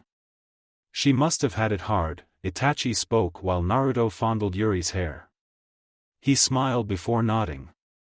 "But if they have enough information to know that she was here, then we're not really a secret, are we?" Sasuke asked while Kushina took a step forward. "Sasuke, Naruto patrol the outer reaches of the island. Don't let the civilians catch on, as we don't need them to be riled up for something that doesn't truly concern them. Kakashi, Yugao, go with Itachi and take Conan-san to some containment," Kushina said before she felt a hand on her arm. No, Kushina-abakan," Yuri said, struggling to breath. Everyone glanced to her while Yuri looked at the unconscious woman. "She's not evil. She's a nice person," Yuri said, still finding it hard to breathe before she slipped back into unconsciousness. Naruto smirked and kissed Yuri's forehead. Let's set her in my room. She wouldn't be able to do anything to me anyway, and I can incapacitate her easily if the need ever comes. Plus, we need some information out of her anyway. After all, that's how we operate, isn't it?" Naruto asked, and they nodded, though Yugao was a little hesitant to do so. "Yeah, that's how we work. Now let's go so I can get started on that letter," Kakashi said while the others agreed and shot off towards the island, leaving the ocean behind. Nighttime. Conan squirmed as she opened her eyes and she noticed the dark ceiling of the room she was in. God, her head was killing her at the moment. Well, she had been taken out at the base of the neck, which was pretty much a guaranteed takedown into unconsciousness, but she didn't think that it would really hurt that much. It was such an annoying feeling that had welled up inside of her. Oh no, I didn't undress you. That's a little crass, don't you think? Trust me on that much. Ka-chan and Risa-chan did that. They said your clothes were wet from the ocean, so they are drying. Sorry for the hard hit, but I figured that since you're with Akatsuki, then I assumed it would take a lot of force to make you unconscious, Naruto said while Konan slowly relaxed, but refused to drop her guard around the young man in front of her. You didn't kill me? Konan asked and Naruto shrugged. Well, that would make us no better than you, wouldn't it? We don't run that way, Naruto said while Konan looked at her sheets. We were prepared to just throw you in our sealed cells until we could deal with you, but Yuri-chan told me you weren't a bad person, so that kind of swayed us a little. If she says you aren't, then you aren't, I suppose. It's the only reason that you're also not tied to that bed right now, Naruto said, and Konan blinked. She thought back to the young Uzumaki before she heard clattering. She noticed Naruto placed a cup of warm tea on the nightstand for her and then reeled back. Sorry if everyone went to bed already. You were out for most of the day. Yuri came in to see how you were and stayed with me for a while, but then left, Naruto said, rubbing the back of his head. Konan just watched him with a small glare. You should let me go now. When he finds out that I'm gone, you won't be as lucky with him as you were with me, Konan said while Naruto chuckled. Oh, I don't know about that. I've been pretty lucky so far. Sorry, but this is your own fault. Don't go blaming me for it, Naruto said, folding his arms while Konan sent him another glare, but Naruto matched hers with his own. So are you going to tell me who he is, or do I have to guess? Well, I'm sure that Nagato might miss his best friend, Naruto said, and he noticed Konan undoubtedly widen her eyes, and if she had chakra then he was sure that she would be racing towards him trying to slam his head into the wall for that information. Fortunately for her, she just settled for the completely confused look on her face. How do you know that name? Konan asked heatedly while Naruto frowned. What are you going to do even if I do know it? I know where you guys are located. I could go take care of him right now if I wanted to, but how am I supposed to do that to family, I wonder, Naruto said while Konan's sudden surprise was cut down to curiosity. What are you talking about? How do you know all of this? Answer me. Konan said while Naruto frowned. I didn't hear a please in there, Naruto said while Konan frowned. You're not really in a position where you can force me to tell you anything now, are you? Naruto asked, but he and Konan knew the answer to that question. Konan held her head down while Naruto stood to his feet. Don't want to see her now? Naruto asked mentally, and everyone knew he was talking to Yahiko. No, Shikio-sama, this will be enough for now. Jiraiya-sensei wasn't lying. She really has grown into a beautiful woman, but she can't see me just yet. I appreciate this, Yahiko said in return while Naruto went for the door. You can try to escape if you want to, but that chakra restriction seal isn't coming off except by an expert Fuinjutsu user. Good luck finding one that isn't one of us, Naruto said, offering Konan a wink before closing the door. Konan heard his retreating footsteps and she placed her head on her pillow, then closed her eyes. Nagato, I fear this is one person that even you shouldn't trifle with, Konan thought to herself before she turned to her tea. She was rather hungry and thirsty. They wouldn't poison her, would they? Maybe just a sip. Konan ended up drinking the cup clean before the tea's essence put her to sleep. It was night and it was obvious that she wasn't going to be going anywhere for a while. Might as well be a little happy that she wasn't chained to a wall or anything. It really could have been a lot worse. Meanwhile, Naruto entered his mother's room and found her opening the sheets for him. So she finally woke up, did she? Kushina asked while Naruto took off his shirt and pants, leaving him with a t-shirt and some boxers. He hopped into bed with the Red Death and smiled. Yep, but I'm sure that she's going back to sleep. I'll know if she gets away from us. Now can we sleep, please? Naruto asked while Kushina licked her lips. What if I want to fool around Databane? Kushina asked while Naruto snickered. Then you'd have to be tired when we try to think of the exams for them to take, Naruto said while Kushina smiled. She quickly gave her son a chaste kiss to the lips while Naruto easily returned it. Kushina snickered while Naruto gave a warm smile. Naruto wrapped one arm around his mother while Kushina laid her head on her son's chest before both fell asleep. Next morning, and the reason we're not chaining the fucking bitch up is for what reason now? Tayuya asked irritatedly while the others gathered around. Well, other than the fact that the sealing chamber is still under construction is a part of the reason. We didn't include that because we didn't plan on taking any hostages here, Naruto said. And killing her? Tayuya asked. She's a good person, Tayuya-nichan. Yuri said, and Naruto pointed to said redhead while Tayuya groaned aloud and banged her head against the wall talking about her family. Risa had seemed to let her daughter's cursing slide this one time. So where is she now? Guren asked and Karen looked out the side of the hall. Kamachi-san just went to check up on her as well as deliver her breakfast. That was about 5 minutes ago and she would have returned to us before that time if Konan-san had left, Karen said while the crystal-wielding Uzumaki nodded with that. But still, Yuri, how did you hold off an S-rank shinobi? That was amazing, Yura said while Yuri chuckled sheepishly. Lots of diversion tactics in that one Nachan, Yuri said while Yura sighed and held her head in her hands muttering, what am I going to do with you? It was something that made the others laugh if only slightly at the sudden ordeal that Yura would be dealing with. So how was your mission, Sasuke, Ka-san? Itachi asked, serving both some tea. Sasuke snorted while he rested his head in his hand and his elbow on the armrest of a chair while Yuna leaned on the headrest above him. I don't see how it was that hard to take them down. Why did the Umbu take so long to get that done? Sasuke asked and Kakashi smiled. Well, apparently they weren't able to go to the extreme lengths that we did. It was very risky, but at least we got it. Finished, Kakashi said while Naruto chuckled darkly. And they will never be doing that again, will they, Kakashi-sensei? Naruto asked, straining himself while Kakashi held up his hands defensively hoping to quell his blonde partner for now. Mama Naruto, it was for the good of the mission, Kakashi stated trying to defend himself. Naruto just lowly growled about lowly bandits keeping their damn eyes back in their sockets where they belonged and not glued to his mother, though Naruto couldn't deny staring at his mother as well. God, that dress got him hard.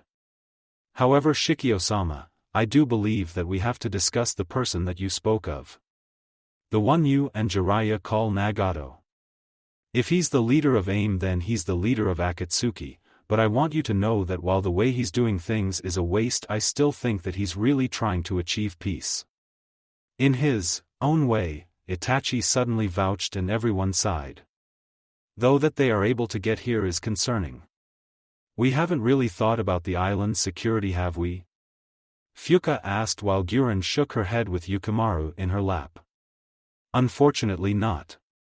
I've been busy dealing with Konoha's own security barrier problems that there wasn't much of a time to go over this island's, but I think I see the danger to that. The whirlpools are still weak of a defense barrier around this time, so it is possible that she was able to come here, Guren said. Soon everyone heard footsteps and turned to see Kamachi appear from out of the halls holding an empty tray.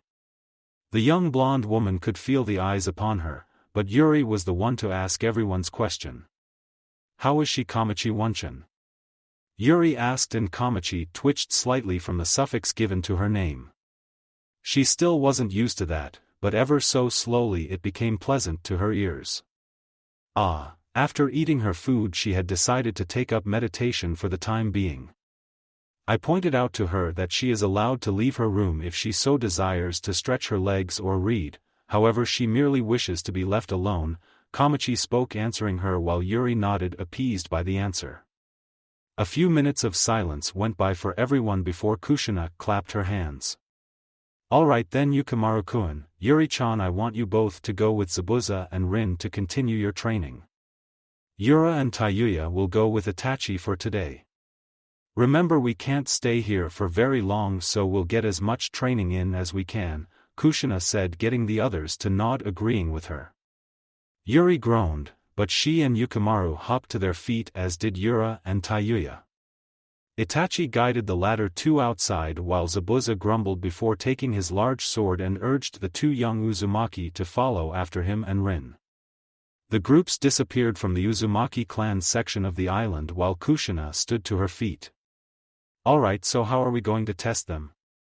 Kushina asked while Risa, Guren, and Naruto slumped back into their seats.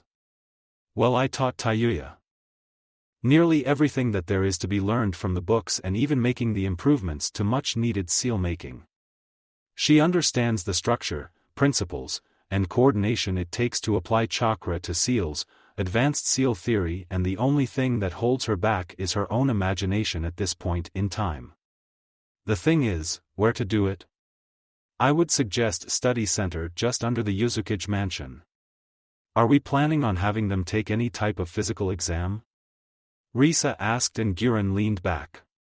Well, Yukimaru has also improved from what I've been able to show him. He should learn how to apply seals on and off the battlefield. It'll make him revise his thinking as well as show me his innovative thinking. So I'm for the physical aspects, Guren said while Naruto chuckled. Yuri-chan and Yura-chan are more than ready to move to the next level of their individual aspects.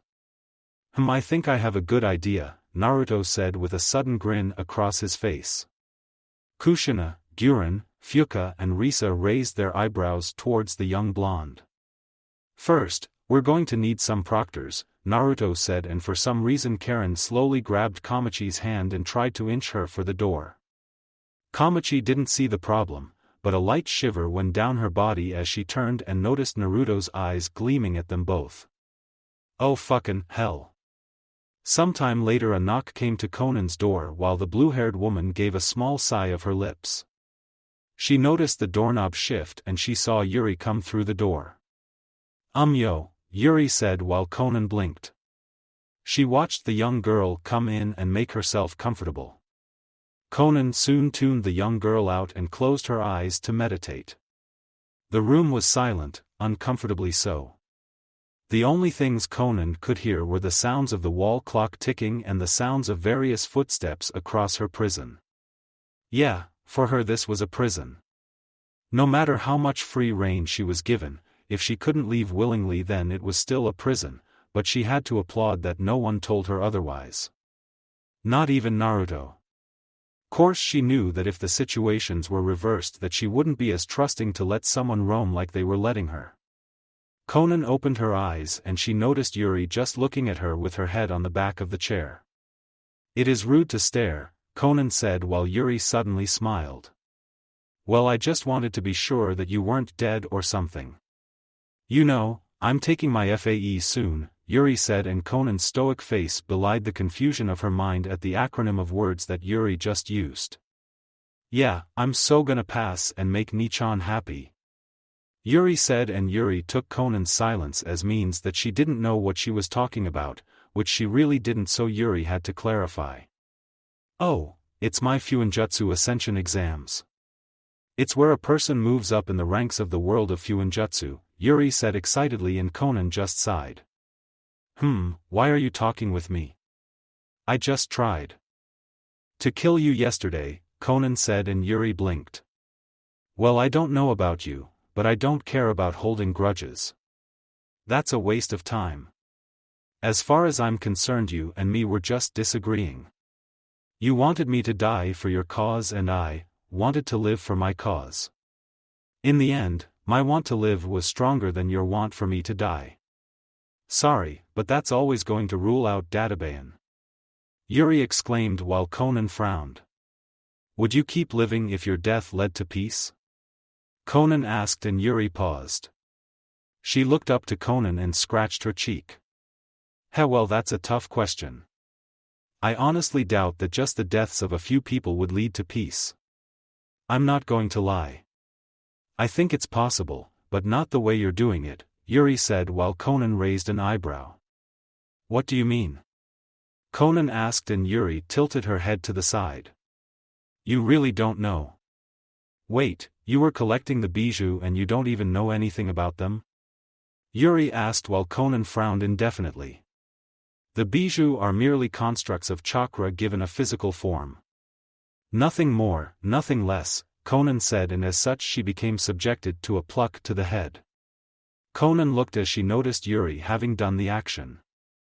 Not having chakra, then she could do little to protect herself from it. Not to mention that her body was sore, so she couldn't react without it hurting. Bzzzt. Wrong answer. Try again. Yuri said, and Conan was greatly annoyed at having her intelligence of things questioned by a 15-year-old, but Conan kept herself cool and composed. It wouldn't do good for her not to do so. She was ready to ask for Yuri to explain while she leaned back. Well, I suppose I can't fault you for that. Only those who have ever had one of these guys inside of them could possibly understand. So, do you want to be a Jinchuriki? Yuri asked while Conan's frown quickly turned into just a blank look. So basically the same, only more contemplative. Taking your silence, I guess you wouldn't. That's right. You wouldn't want to be hunted down like an animal by hunters. Same as for me, Nichan, and that other weird guy in Kumo. Well, I guess even if you did take Nichan's bijou, he would surprise the hell out of all of you, Yuri said, a sudden dark chuckle at sort of wanting to see that. Conan shifted in her bed slightly. If I could help bring the world to peace, then I would readily die to do so. It's selfish to do otherwise, Conan countered, and Yuri smiled. Well, aren't I entitled to be a little selfish? Why can't I live the life that I want to live? Unlike Nichan or that guy from Kumo, I asked to be a Jinchuriki. I knew what I was getting myself into. You were one of the things that I knew I would be facing in my life, and I accepted that, Yuri said with a smile before she turned serious. She then held out her fist to Conan. Conan looked at it while Yuri smiled. Come on, close your eyes and focus. Nichan taught me this. Connect with me, Yuri said, and Conan glared at her before she slowly took up her hand and placed it over Yuri's fist. She didn't know why this conversation was even happening, but if was to prove a point, then Conan would indulge this girl a little. She would seek out the truth herself. So, Conan closed her eyes. Very soon Conan opened her eyes and noticed she was directly in front of a gate. Glad you made it. Conan looked up and opened her eyes slightly more in surprise to see Yuri on top of the sandby. Why did you bring this woman here? You do know she's trying to kill us, right? Isabu spoke while Yuri grinned. Hey, she's not a bad person, Iso-chan. Yuri said while Sanbai sighed. I really wish you wouldn't call me that. Also, you really are too easygoing at your age. Too young for you, Sanbai said, swirling his tails around while Conan looked surprised the most. Why have you brought me here? Conan asked, and Yuri grinned. Well, I really don't know. Maybe I didn't like your description of my friend here. Sure, he's difficult, but I like him. He's not just a construct of chakra. He's my friend, the Sanbai. He gets tired, he sleeps, laughs, gets angry, and many other things. Sorry, but I refuse to stand for you generalizing my friend like you did, Yuri said while Sanbai snorted. He looked at the woman in front of him before closing his eye. Conan was greatly confused. This wasn't a genjutsu. She was in the full presence of the Sanbai, and it felt strange being at the front end of so much chakra with no way to defend herself. It's humans like you that really anger me, Sanbai said while Conan looked up. Peace, peace, peace. You talk so much about it, but your methods say otherwise. You don't care who you have to kill to get what you want. You don't care who you have to step on to get what you want. You even take my brothers and sisters like they're nothing but cattle to you. How dare you? Sanbai spoke, and Conan couldn't help but take an unconscious step back. She didn't lose the stoic expression on her face, but a bead of sweat did fall from her face. What we're doing is all for peace. We truly want peace, Conan said, finding it strange that she was conversing with a bijou, the thing she was supposed to be capturing. Humph, yeah right. You don't even know enough about us to know the sheer stupidity of what you're trying to do by gathering all of us. If you brought us together, then your world wouldn't know peace. Hell, this wouldn't even be a world anymore, but you don't care. Your species' hubris extends even more than Kyuubi's does. You think you're entitled to everything. Even our lives, Sanbai said while Yuri leaned up. Naruto and Kyuubi-san told me about it. Once the bijou are formed, they do make a weapon, but not the type that you're thinking, Yuri said, and Conan turned to her. Well then, what do you make? What are we striving to attain? Conan asked, and Sanbai opened its eye to glare down at her. You're creating the very thing that Tusan died trying to protect the world from. You would create the Jubi. Sanbai said, and Conan had no idea what the hell a Jubi was. A Ten-Tails? There was another bijou from the mall? Suddenly Conan was assaulted from head to toe by images of a large beast. A monster, a demon if you wanted to call it that. Power enough to rip the fabric of the world apart. A thing incapable of fully being controlled. The immense destruction it caused, as well as the hundreds of thousands of people screaming or running in terror before they were destroyed by blast shots that came from nowhere, but tore the lands apart. Conan watched as Amigakure was destroyed effortlessly. Soon after that was Konoha, then Iwa, Kumo, Kiri, and Suna. Nothing was left standing except the lands were covered in piles of ash. It roared to the open mood in front of it before it casted its lone glare at her. Opening its maw, the beast released a wave of power, burying the land under countless flames. A monster with no emotion, little intelligence, no morals, and too much power, but she also saw a tree. Like a large tree. A very, very large tree. That tree radiated pure power alone, which made Conan shiver. She had no idea what his was, but the other stuff, dear sweet Kami. Conan dropped to the wet ground while she shivered. What was that? Conan thought to herself. Seeing her shake like a leaf, Sanbai snorted. Humph, I've had enough. Yuri, take this woman from my presence. I'm going to sleep, Isabu said, and just like that Yuri and Conan were pushed out of the shared mindscape. Conan's hands dropped to the sheets of the bed and she noticed drops of water. She touched her eyes. No, she wasn't crying. She then went to her face and wiped off the sweat. She had been sweating hard. I sure don't know what you just saw, but you don't look so good. Hey, we're all having dinner tonight. You should join. Yuri said, hopping up and then leaving the room, and Conan alone. Time passed very slowly for Conan, but she was thankful for that. What she had seen would never leave her thoughts. Just what was that? Was that the power that the Jubi possessed? Did Nagato even know about this? Was that what they were making? No. No. No. They couldn't make that thing. They just couldn't make it. If that vision was real, then Conan didn't want to be anywhere near it. Seeing what it did to Amigakure when it wasn't even complete was disturbing. 3 whole hours passed before Conan had any sort of contact with anyone else as the door knocked. It slowly opened and Naruto peered through. He noticed Conan's state and quickly got worried. Oi, are you okay? Do you need a doctor or something?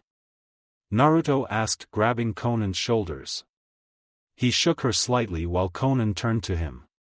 I saw. Conan shivered before Naruto quickly laid her back. Saw? What did you see? What's the matter? Naruto asked and Conan shivered.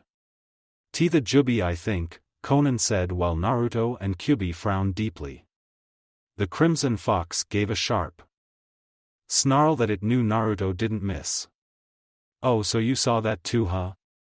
Naruto asked, and he was able to take Conan's thoughts from what had happened as she turned to Naruto. Well, don't worry. I don't think it will matter now, Naruto said, and Conan turned to him for clarification.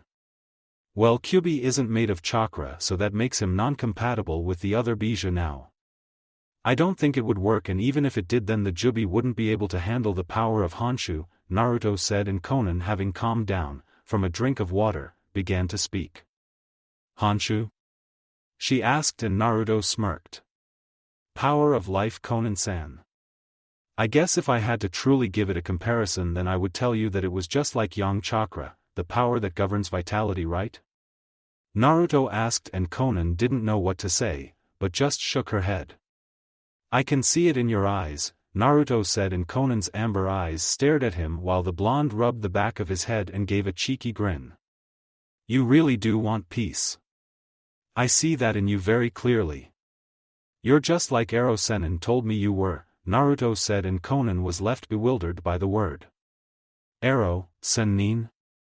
Conan asked, and Naruto just allowed for a friendly grin to sport his face. Well, I guess you know him better as Jiraiya-sensei, Naruto said, and Conan looked at him. Naruto then heard a melodious chuckle as he looked down to see Conan smiling while doing her best to try not to let it out, but Naruto could see it well. He smiled and scratched his cheek. That does sound like Jiraiya-sensei. A fitting name for him, Conan said while Naruto snickered. Your laugh is very nice, Naruto said, and Conan widened her eyes before she turned her head away in embarrassment. She was their prisoner, this wasn't the time to be laughing, but she heard lots of laughing outside and she wouldn't lie and say she wasn't jealous. Is that really what we were creating? That monstrosity? Conan asked, and Naruto scratched his cheek. I hate to break it to you, but yeah, that is. Whoever told you about it only told you half-truth, Naruto said while Conan suddenly gave a look of sheer disapproval. Uchiha Madara, Conan said angrily while Naruto glared. Grabbing her shoulder, he turned Conan to him. Where is he? Naruto asked dangerously while Conan looked away. I do not know. I doubt even Lead Nagato knows where he is, but he's the one who turned us to this plan, Conan said while Naruto snarled. He slowly forced himself to calm down before speaking again.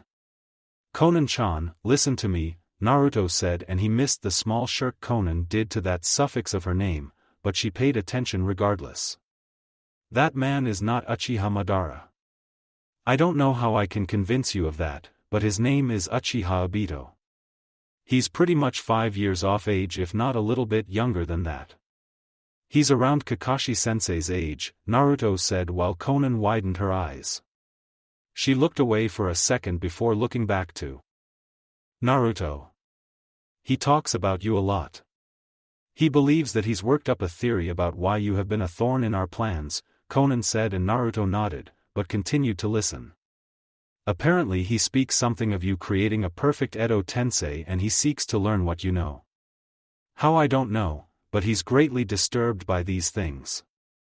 He also lost his arm months ago, Conan said, and that was something that caught Naruto and Kyuubi by surprise. Huh? Naruto asked, and Conan nodded.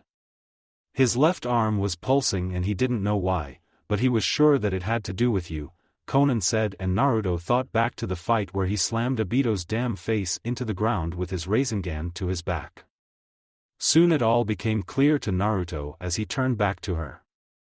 The human body can't handle Honshu in any form. It's too potent to do so. I do remember pushing it into his body forcefully.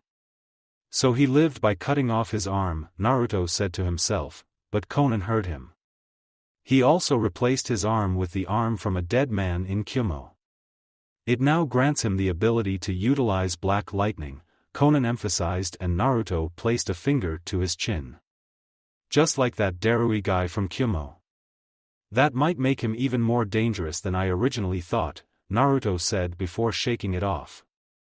Hey, but what's this about a perfect Edo Tensei? Naruto asked, and Conan quickly elaborated. The Uchiha thinks that you were able to bring people to life through the use of perfecting the Edo Tensei. A way to keep them around even should the caster die. A way to make them just like they never died. No, even more powerful than that, Conan said, and Naruto quickly placed a finger to his chin. Does the guy take me for that fucking Orochimaru prick? Naruto asked, but the more he thought about it the more it made sense.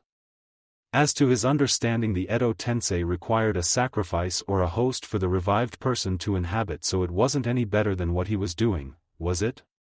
Well, sorry to break it to you, but that's not me. Conan-chan, if you really want to bring the world to peace then help me.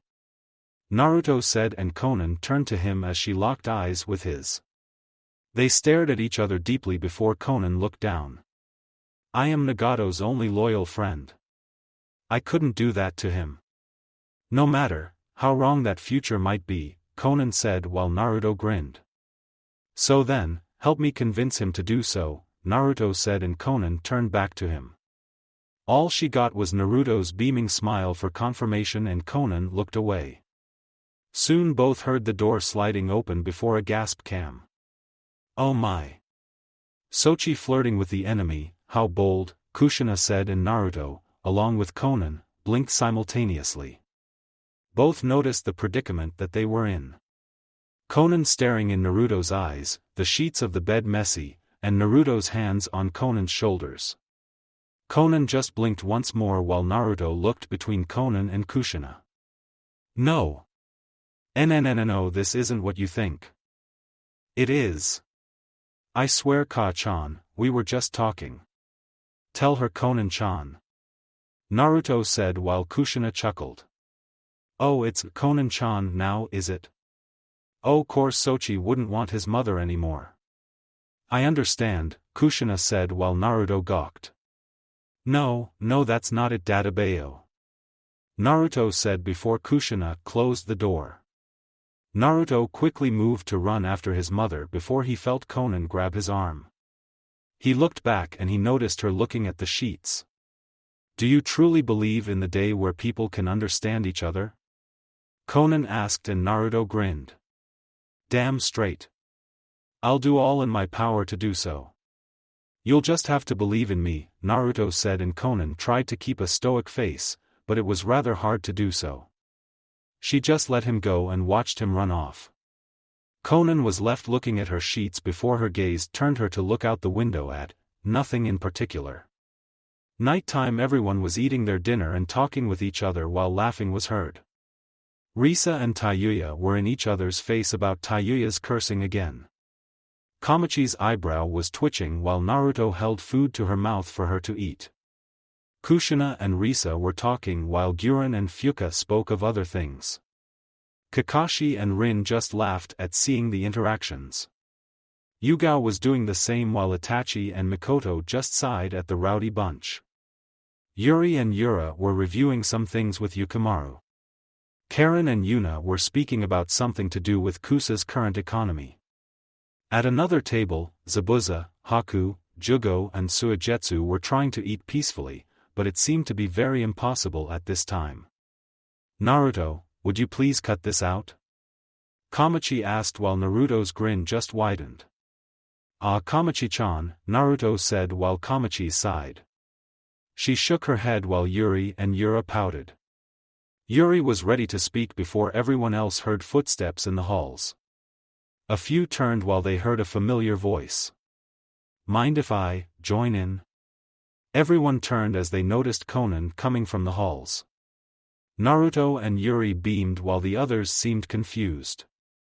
They then heard a chair creak and turned to see Itachi hold out a chair for her with a light smile etched on his face. Guren quickly prepared some food and placed it in front of Conan while the young blue-haired woman calmly sat down.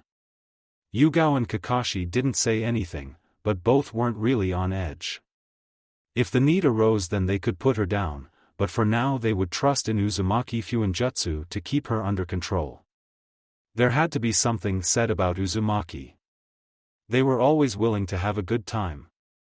Even a captive enemy couldn't sour their mood, and just like that they all continued in their dinner like Conan was merely an extension of goodwill that kept going forward. Conan looked down at her food, contemplating this new sudden revelation since being taken by these people. Which was really strange since she wouldn't normally do this. Something was going on and Conan wasn't sure what it was, but she felt like she couldn't complain with it. It made her very happy in some ways.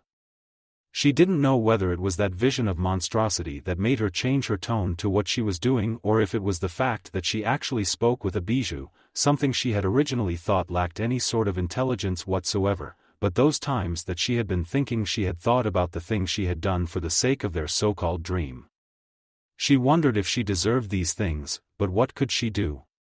Coming to think about it, death was such a loose term around her.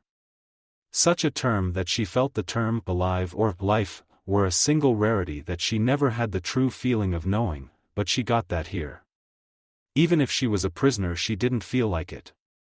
She just kept seeing a house full of family and friends laughing the night away. It seemed so opposite of her nights alone when Nagato was gone or even when he was there with her in their tower. She felt a hand on her shoulder and Conan turned her eyes to see Itachi looking at her. "You were never truly with us, were you?" Conan asked, and Itachi didn't shy away from her gaze. He had died already and now he was living. That past of his life was finished. "No, I wasn't," Itachi answered honestly while Conan just looked at him before looking back down to her plate. "Somehow I always knew. You didn't seem like the type of person to get involved with those like us, or I at least believe that you saw different to our goals. I never called you on it, however. Maybe inside I wanted you to betray us so that we could stop this, but I never spoke up about it. Now I guess I'm glad I didn't," Conan said, and Itachi turned forward, but Conan soon felt another hand on her shoulder. She turned and noticed it was Naruto. "Conan-chan, when we're finished, go to your room and wait there. There is someone who really needs to talk to you," Naruto said, and Conan could see the power his blue eyes held as they more or less forced her to nod. Seeing her agree, Naruto pulled back and continued to chat with the others while Itachi leaned back. "I will say only this, Conan-san. Keep an open mind and don't let other opportunities pass you by," Itachi said, and Conan didn't feel like thinking about this anymore. She just took her chopsticks and ate in the warm atmosphere of the people around her. Later Conan sat on the edge of her bed, in the dark, while she looked at the time. It was 10 minutes from midnight and she knew that when she didn't appear before Nagato in little over 4 or 5 days with Yuri in her hands, then he would coming looking for her, and woe to the places that he would search for her. Though Conan was sure he wouldn't go that far and attempt all concentration on himself. He wouldn't expose their activities just like that even if they had made themselves rather an issue once they had kidnapped the Kazekage. There wasn't much keeping them hiding except for the fact that no one wanted to fight an S-rank shinobi, let alone an entire group of them. But what was she supposed to be waiting for? She didn't understand. Soon Conan's room slowly lit up in a light. She didn't cover her eyes because the light was coming from behind her. She couldn't mistake this for the moon because it was warm and it was even more bright than that. Jiraiya-sensei was right. "You really have become a beautiful woman, Conan," a sudden voice said, and Conan twitched. She resisted the urge to bite her lower lip as a wave of familiar emotions washed through her face. She shivered slightly while the person behind her chuckled. "Come on, I don't think you were one to be so cold to people," the voice said, and Conan turned her head to see Yahiko staring at her with a small smile on his face. Time seemed to stop for Conan as she stared at his presence. "Yeah, hi, Ko," Conan said while Yahiko nodded slowly. He then noticed Conan pulse her chakra as if to get rid of the possible genjutsu in front of her. She did it once, twice, thrice, and many more times, which made Yahiko give her a deadpan look. "Please stop doing that," Yahiko said, and Conan just opened her mouth, but words died in her throat. Conan stood to her feet and stared at her friend while Yahiko held up his hand and placed it on her cheek. "Conan, I'm angry with you right now," Yahiko said, and Conan widened her eyes. What?" Conan asked, and Yahiko sighed before his hand dropped. "It's good to see you again. Really good to see you. I never thought I'd get the chance to do this again, but it looks like I was wrong." I will have to thank Shikio-sama from the bottom of my heart, and so should you, Yahiko said, and Konan soon paused. How do I know you're really Yahiko? Just because I can't dispel you doesn't mean that there might not be a genjutsu over me. If this is Naruto-san's doing, then, captive or not, I will make it clear of the boundaries in which he does things. You're supposed to be dead and gone from this plane, Konan said while Yahiko folded his arms. Well then I just have to stop you, but yeah, how for you to know that this is me? I figured that had I spoke of Jiraiya-sensei then it was enough, but perhaps I should do a little more. Let's see, you share my birth date, February 20th, and blood type, O. My hobby was, and still is, fishing. We shared a kiss one time before we had more than 5 members of our organization, and I remember that you have a cute dimple on your. Yahiko grinned while Konan looked at the ground. That will be enough, Konan said, shivering before she dropped to the ground, not even caring that tears were falling from her eyes. She tightly closed her eyes to keep them locked in place while Yahiko just looked down at her. His eyes softened before he sat on the bed and caressed Konan's hair. He let her go on for that. How long she was going to do it, he didn't know, but he would bide his time. What he wanted to talk about was important. A full 5 minutes passed before Yahiko was given an indication that Konan was finished, as she had leaned up and turned to look at him stoically, like the scene he just bore witness to had never existed. Now what did you mean that you were upset? Konan asked while Yahiko stood to his feet before lightly bopping Konan on the head. I told you and Nagato to stay away from him. I told you not to get involved with him, not to trust him. You actually went with this plan for the bijou? What's wrong with the both of you? Yahiko asked angrily, and Konan felt uncomfortable. She was still trying to process all that was in front of her, but she could at least deal with his question. When you died, Nagato changed. He became colder, more of a tyrant. I admit that I didn't help much, but I didn't think there was much I could do. As his only friend left, I had to support him. I didn't know what he would do without me, Konan defended, even if it wasn't much of a defense to go by. Yahiko sighed and passed through Konan, getting a shiver from her before he looked out the window. This wasn't Akatsuki's purpose, Konan. You know that. Killing people who had nothing to do with us. That wasn't what we were taught. Once I became Shikio-sama's summon, I was able to catch glimpses of his memories that he shared with me. You actually went far enough to attack Suna's Kazekage? Yahiko asked while Konan bristled, but kept firm with it. But I didn't, Konan was cut off by a hand from Yahiko. Your organization, your responsibility. Somehow I feel this falls on me as well. Actually recruiting S-rank criminals, the sheer idiocy of your actions is insane, Yahiko said, throwing his hands up. It was the first time in a while that he was like his child self, though Konan allowed that for various reasons. But you're the one who said that the world wouldn't know true peace until it knew true pain, Konan countered calmly, and Yahiko then stopped. He reined in his emotions and pinched the bridge of his nose. Yeah, that's right. I did indeed say that. I still believe that, but I'm beginning to have a different take on it, Yahiko said, and Konan just looked at him before Yahiko turned back to her. You're not going back, Yahiko said, and Konan raised an eyebrow which asked for elaboration. You're not going back to Akatsuki, Konan, Yahiko said before Konan folded her arms. Yahiko, I have spent the last 4 or 5 years without you. I can make my own decisions, Konan said defensively. Yahiko frowned before he turned to her. I honestly want to believe that, but so far I don't see much evidence of that, Konan, Yahiko admitted, and Konan lowered her gaze at him more, but he didn't care either way. Look, I don't doubt that you can, but I question that honestly. Tell me, who have you captured? Yahiko asked, and Konan at least had the decency to look away. I haven't captured anyone just yet. The six-tailed Jinchuriki still roams around in the world, I think, Konan said. While Yahiko sighed. I swear, you and Nagato. How is he doing? What's been happening since I was gone? Yahiko asked, and Konan quickly composed herself.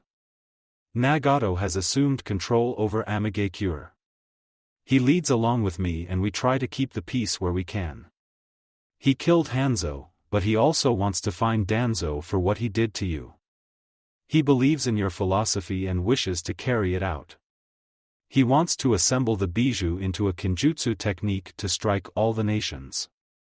People will buy the weapon from him when no shinobi are around to take mission, and over time they will be afraid of the weapon's power, providing temporary lapses of peace through the thing known as the cycle of hatred, Konan said while Yahiko placed his head in his hands. No, no, no, no, no, no, and no. Nagato doesn't know what he's doing, Yahiko said while Konan went back to her terrifying memory. Then that thing that I envisioned. It was real? Konan asked, and Yahiko shivered. Horrifyingly real, Konan. We're just lucky that we got away to stop it in time, but continue on, Yahiko said, and Konan decided to do so. He also converses with Uchiha Madara. Konan paused once she saw Yahiko's glare and slowly nodded.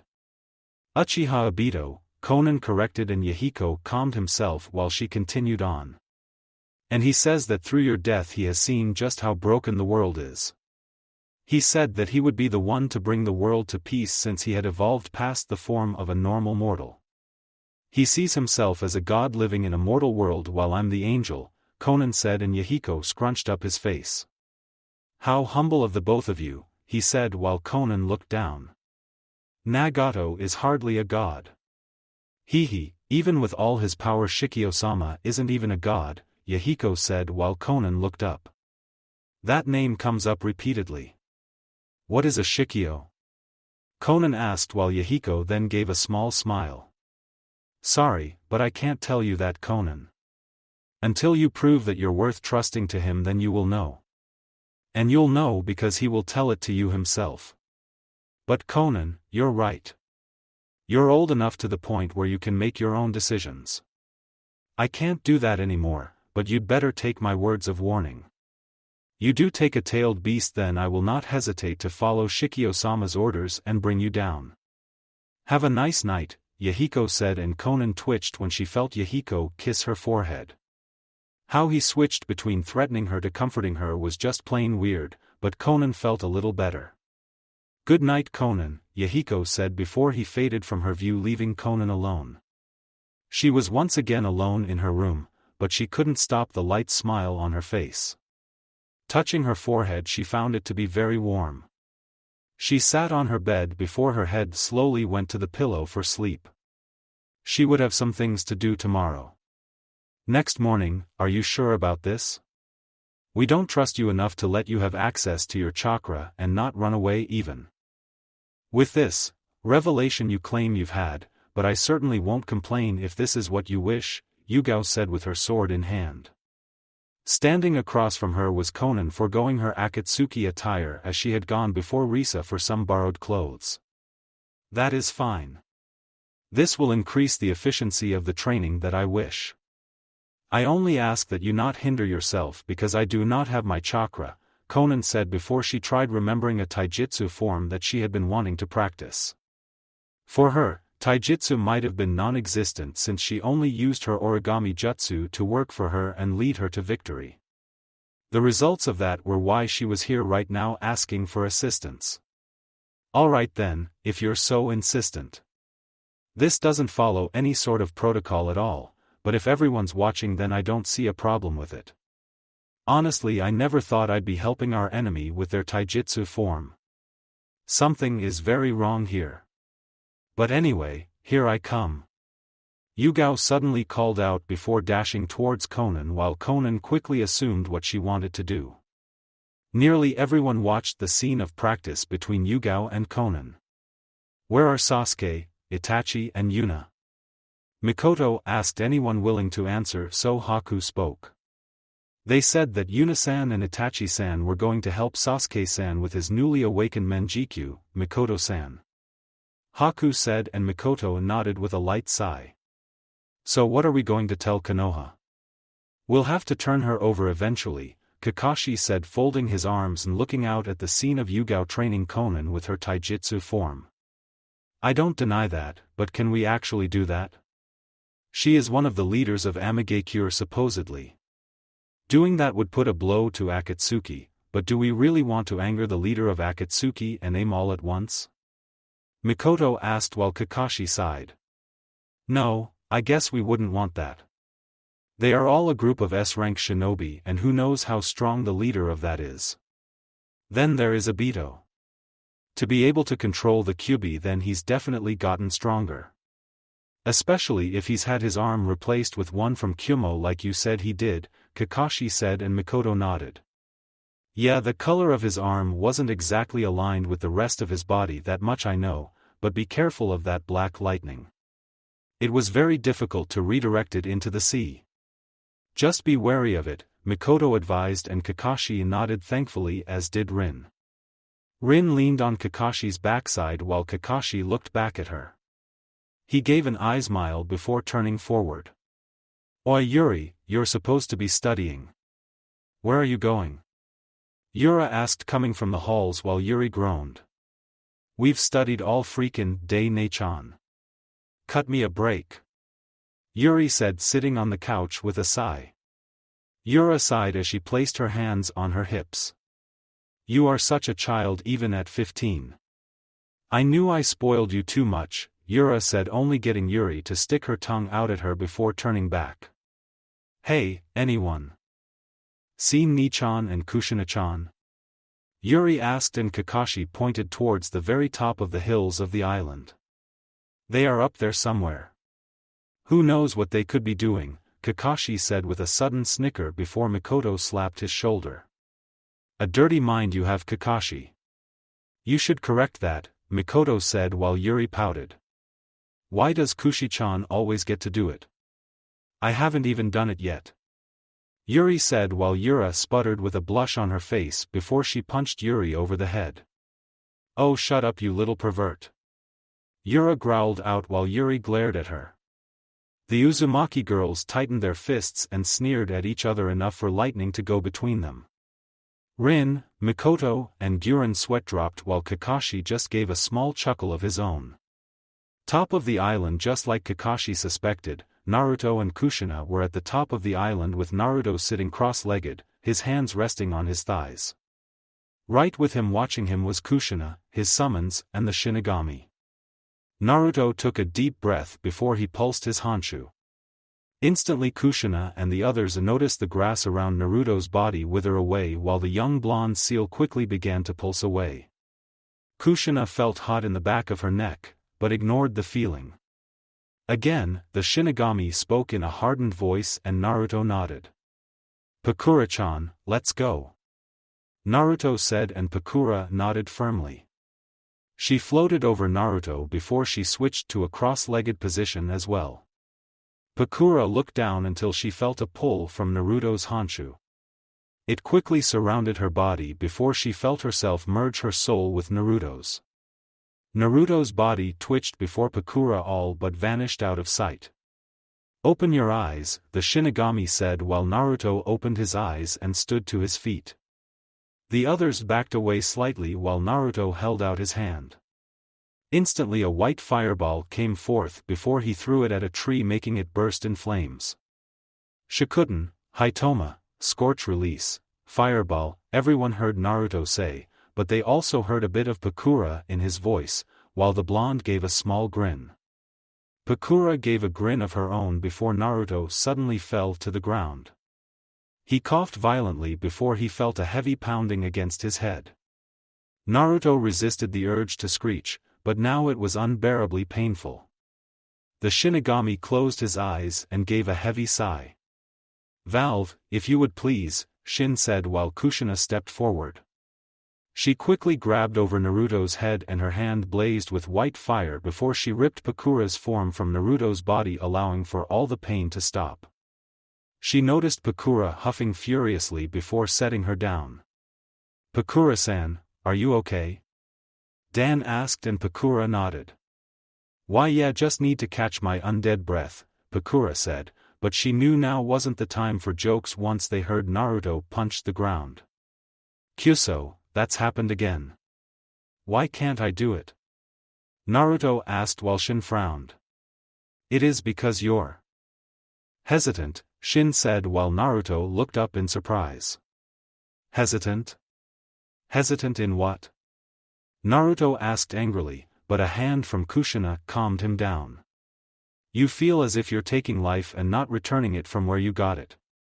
You feel that you're causing things to die and that they will stay dead if you don't return that energy. Remember, Honshu is known as the power of life. To use these techniques, then you're essentially drawing life from the things around you, making them die, but when you use it, then it slowly seeps back into the living world as chakra for things to keep living until you're empty or you can't contain it anymore. Because of your hesitance, you're causing an imbalance between yourself and your summon. Remember, these aren't your abilities, but your summons being channeled through your body. You must have complete focus and concentration for it to work, or the end result will be you losing your soul or Pakura-san losing hers, never to be returned again. Basically, it's a very real life or death gamble," Shin said while Naruto and Pakura glanced to each other. "Gomen Pakura. Looks like it's my fault," Naruto said before he noticed Pakura shake her head. "No, Shikio-sama, it was my fault. I can keep going for as long as you wish," Pakura said, and Naruto smiled. He could see the determination in her eyes to help him succeed, and the blonde then looked at the ground for a second.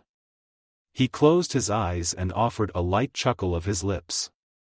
Everyone turned to him while Naruto stood to his feet. "Pakura-chan, come here," Naruto suddenly said, and Pakura slowly stood to her feet before presenting herself to her summoner/lord. The two looked in each other's eyes for a second before Naruto quickly took the handle of his sword into his palms and raised it over Pakura's head.